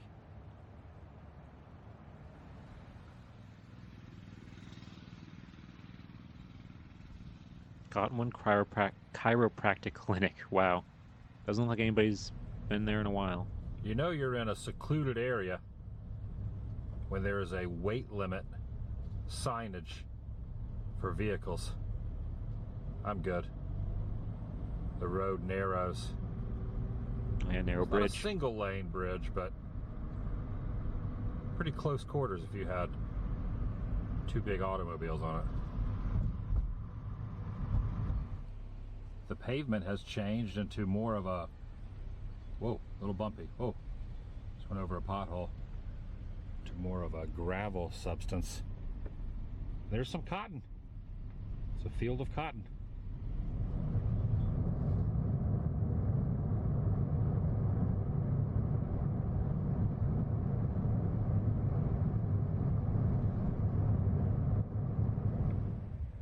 The bustling community of Madrid, corner of Commerce Street and Decatur. Old gas station. No more fuel available at this particular station. Quaint little church building over there. I like that I'd say tower. at one point, this residence used to have a business in a mechanic shop next to his homestead.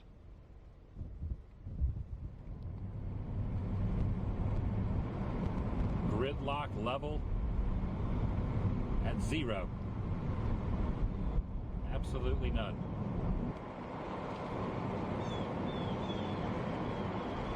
Smooth sailing.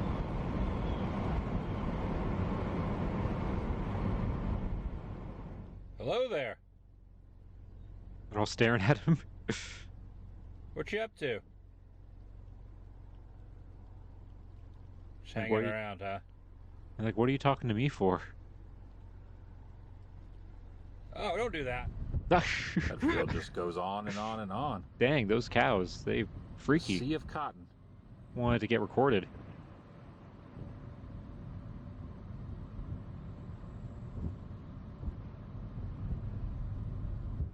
Well, I've never seen like a... I don't think I've ever seen in person like a cotton field like that.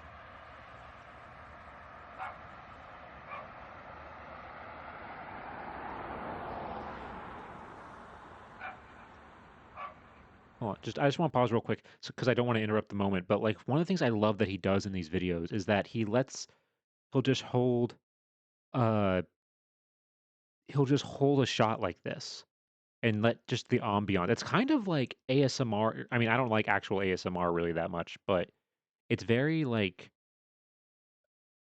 it's just relaxed. It's kind of Bob Rossi, like but like for travel. He just holds a shot and he just lets the shot like breathe, you know? There's no over editing, there's no background music. It's just something about it that to me is just so nice and relaxing. And that's why I love these videos so much. You know, it just feels more natural and real than like an over edited travel vlog that you see a lot of the time with music or narration or something like that. Yeah, it did kind of look like snow, the cotton field. but it's probably, I think it's like, I forget what time of year it looked like it was. I mean, it's raining, so it's a lot hard to tell, but and I don't know when cotton is in season, but it's probably pretty warm if it's Alabama.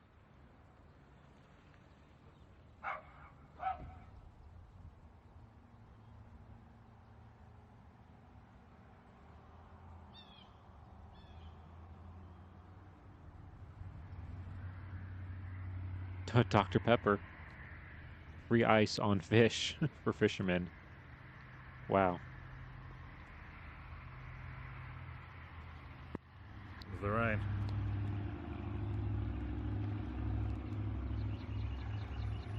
There's a That door is up there. a beautiful thing. That just goes onto the roof. Probably used to be like an actual Free deck. ice for fishermen. Dr. Pepper. Glory. No telling what year that was painted on there. Serious old school. It looks like a 20s or 30s style building. Very difficult to make out, but written on the door, that rusted out door, states auto repair. Far left of the screen, I believe it's an outhouse. That looks like something out of Walking Dead.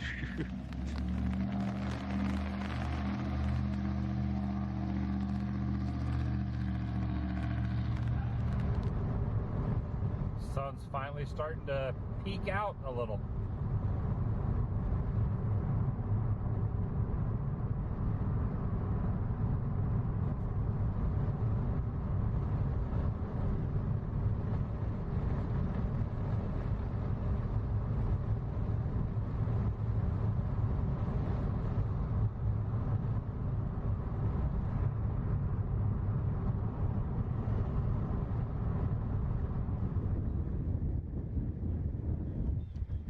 Oh, it sounds windy.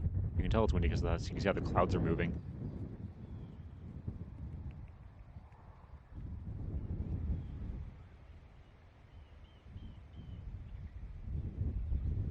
It's crazy that we haven't seen like also like another single like person in any of these towns. I mean, he's mostly focusing on abandoned places, but and some of these, I mean, clearly this place isn't abandoned. Like they're growing crops, but Got a little garden growing here.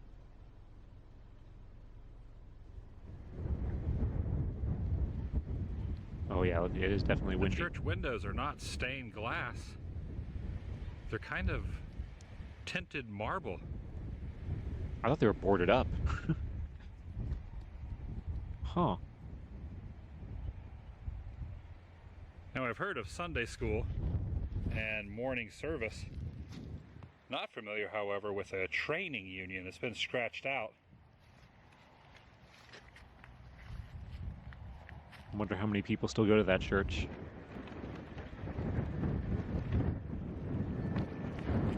Oh yeah, it is storming.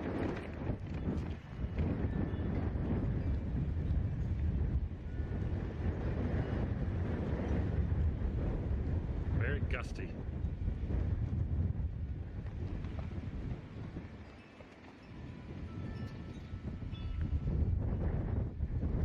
I like the wind chimes in the background though.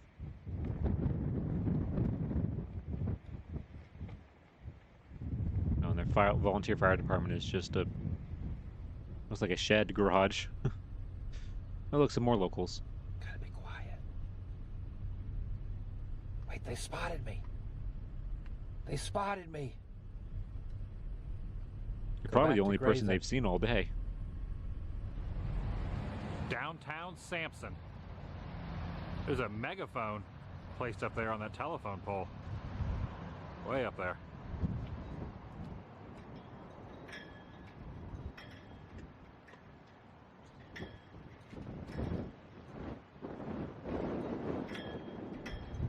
Around the back alley. This statement might not be relevant in this day and age. Yeah, probably not. Nonetheless, how cool is that?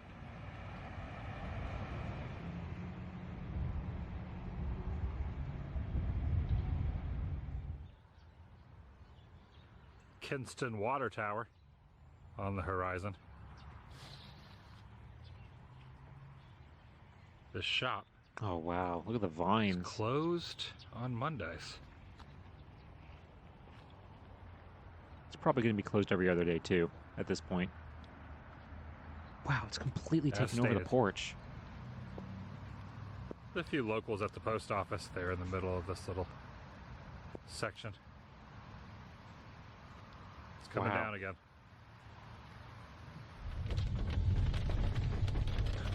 Oh, horses this time. Doing all right? Doing good there? Okay, stick together. They're probably a little wet, a little cold. They could just get under the roof.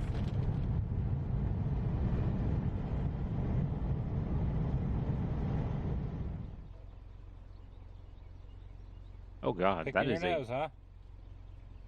That is a terrifying Yeah, I looking do that painting. sometimes. I get it.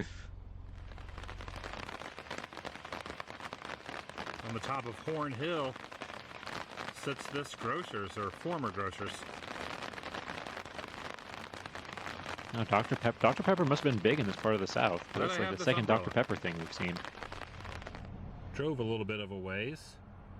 First thing I'm greeted with when pulling into Bruton is this mural of some gentlemen on a river on top of logs.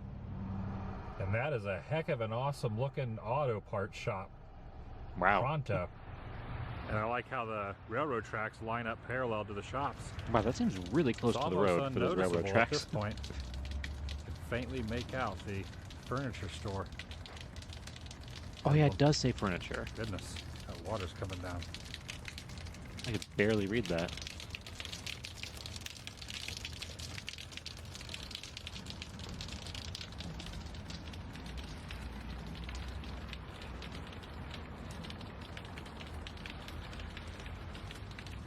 If you're looking for a bar, that was the ideal one. BAR has fallen off, but it's a clever name. Probably not ideal anymore, That's a unfortunately. rather good-sized painting, to say the least. Lots of logging in this region, as shown here. I wonder if there still is, In or if fact, it's there goes mostly gone. a logging truck now. Oh, The that Ritz answers my Theater question. was once on this spot. The last film it played was Crocodile Dundee back in '87. Known as the hub of the community. And even though it's gone, they have built this in its place as an homage, which also bears the signage. Oh, so it's just the front of it. Currently it's a banquet hall. So you can make out what it used to be. As long as the raindrop doesn't get in the way. Virtual hardware That's what company. that is. Ooh, 5 truck. Fire truck. Big list A there very for a unique moment. looking bank facade. Oh, whoa, that's cool. Closed in 1912, opened in 1889. That was really cool. I love that tile work.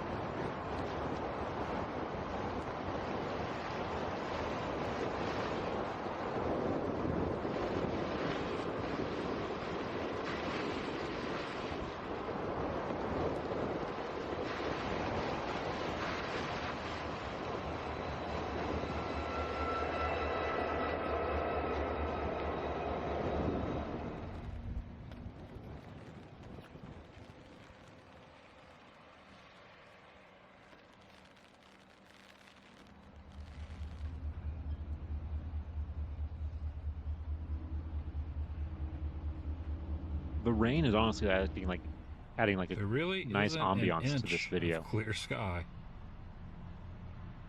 All clouds.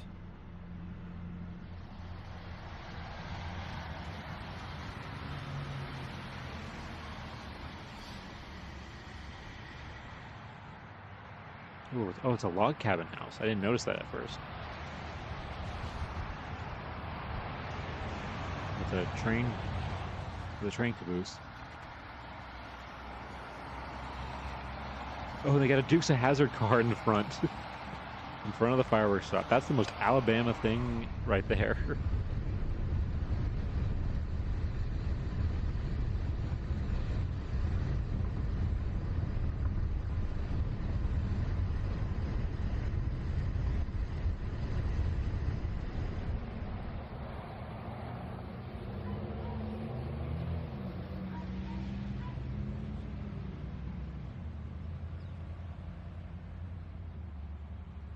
Oh wow, there's like no roof or anything. It's completely hollowed out there on the inside. Discover Atmore. A lot of these The towns O do is a have really heart. cool murals. These style are always very interesting. Made out of plastic, not a metal sign or wood, but plastic. Probably 70s-ish. And just across the way there is Oh, wow. the Strand Theater. 2020, That the makes sense. year of Atmore. Being renovated. That probably 2020 was probably not a good year to say that it's the year of Atmore. Beautiful trees. Ugh. That wasn't really anybody's year, honestly. That's going to do it for today. If you're new here, please subscribe. By doing so, helps keep you in the loop and up to date on future uploads here on this channel. Take it a step further, ring that notification bell, and if you enjoyed this particular episode, give it a big thumbs up. Lets me know you care. I'll see you in the next video for crossing another state line as I journey cross country back to California. The vlog is over. Yeah. Wow. God, I love these types of videos. It's very. Oh, okay. Let me turn on the background because that's the last one we're gonna watch today.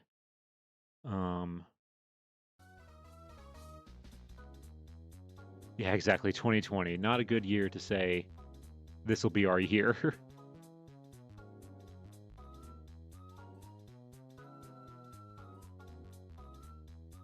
But yeah, God, yeah, the vlog is over. If you missed the beginning of stream, or the beginning of me watching these videos, this was Adam the Woo. A guy who I've been watching for probably over 12 years, who did travel vlogs and like urban exploration videos of abandoned places and theme park history and stuff like that. And unfortunately, he passed away a few days before Christmas while I was on my break. And I really wanted to kind of go back and watch some of my favorite types of videos that he used to do. Because unfortunately, we're not going to get any more. He was really a pioneer in this style of video. He was one of the first to do urban exploration videos on YouTube, as we saw. And honestly, these types of videos, you know, the ones of him going through these small towns,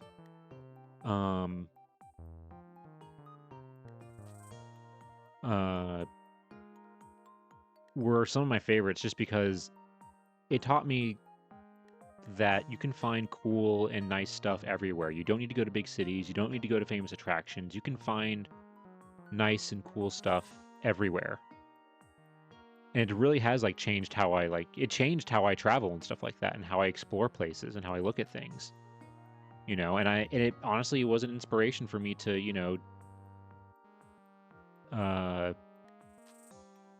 to do streaming, honestly.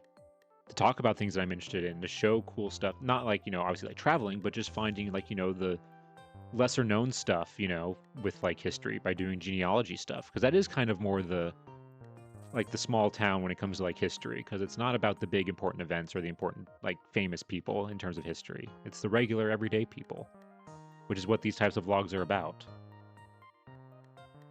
Yeah, Coco, yeah, he did unfortunately pass away at the end of 2025, age of 51.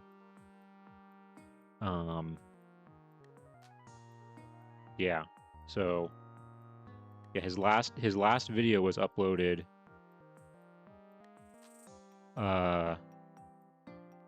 like the day before. Unfortunately, I believe it was like a medical thing that unfortunately passed away from. Yeah. His last video was him going around his hometown with a guy, a Grinch impersonator, who was actually really good. A really good Grinch impersonator. I saw a comment on that video that I thought was really kind of just poetic and nice, that it said that out of all the things his last video could be, it was him going around his hometown. You know, and I think that's actually really cool.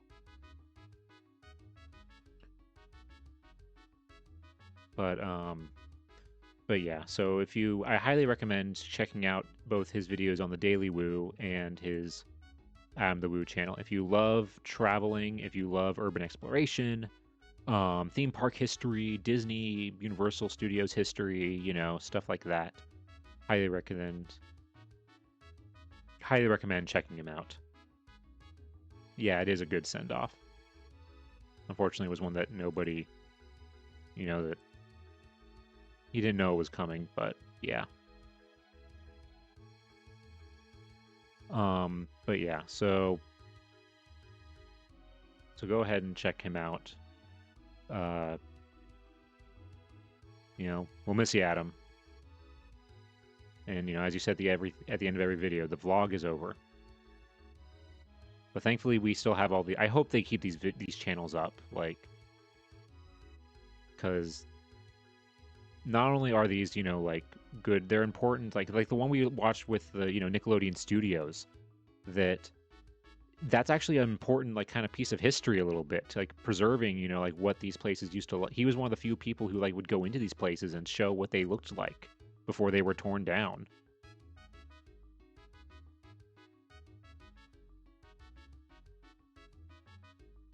But yeah, all right. Not to end, I hate to end on like a sad note, but it's, you know, I wanted to dedicate this when I saw this happened while I was on my trip. I knew I wanted to dedicate some time to the first stream back to him, because honestly, if it wasn't for him, I probably wouldn't be doing this right now, and a lot of other people probably wouldn't be doing content creation right now. He was a very important figure in that. All right, so let's go ahead then. Let's go ahead and head back to the home screen. So yeah, that's going to do it for today, folks. Thank you guys so much for being here. It's great to be back and to see you guys all again after 2.5 weeks. Next, if you're new here, I'm not a professor, but I forgot how to do this. I haven't done it in so long. I got to remember how I do the outro thing. But I'm not a professor, but you can call me Nap. I do streams every Wednesday and Sunday at 6:30 p.m. Eastern Standard Time, mostly doing history research. However, sometimes I do guerrilla streams, so if you're not followed, make sure you can go ahead and hit that follow button. Hello, Aeon. Oh, you got us. I'm just ending the stream. I'm sorry you got here just now. I hope you had a great holidays and New Year. But hey, don't balk me for ending a little early. But yeah, we thank you for the hydrate, Coco. I actually do need the hydrate because I'm not used to talking this much, as I have been, you know, on break.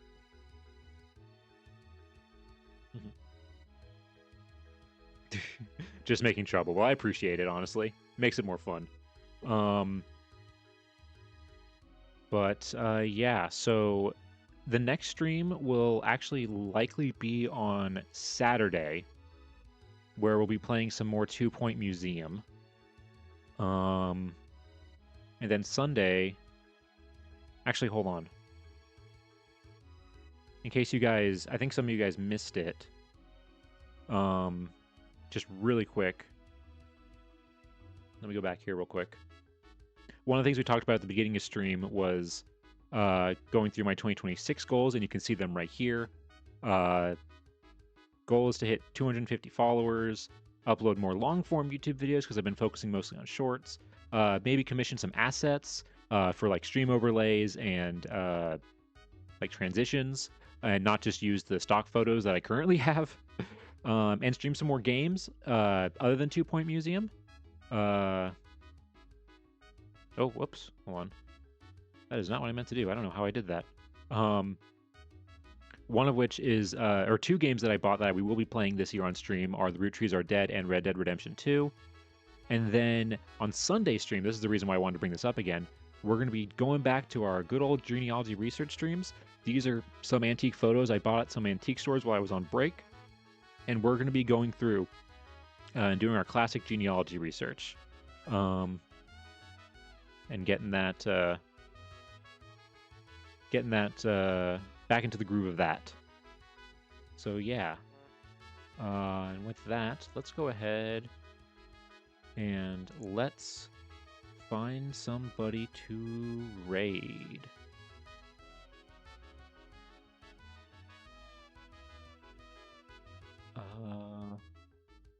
Let's see.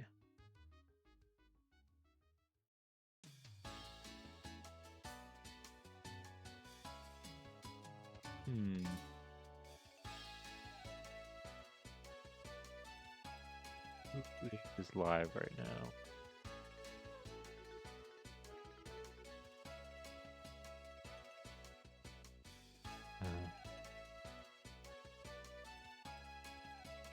See. Go ahead.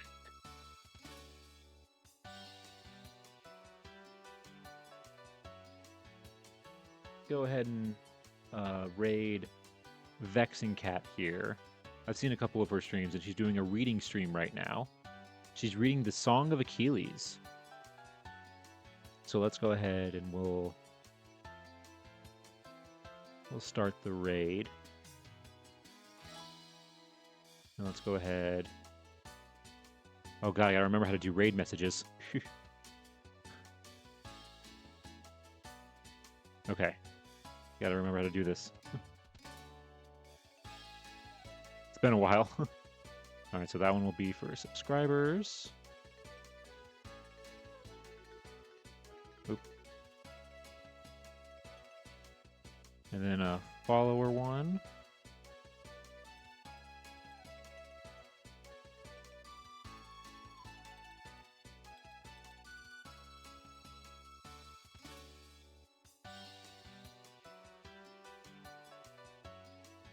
All right, so there we go. I think I did that quicker than I normally do it. But yeah, that's going to do it for today, folks. Thank you guys so much for being here. It's great to be back. Hope you guys all had a great holidays and New Year's. And I'll see you guys likely on Saturday. But if something comes up and I don't do that, I'll see you guys on Sunday for sure at 6:30 p.m. for one of our classic history streams. History research streams. All right. Have a good night, everybody. Take care.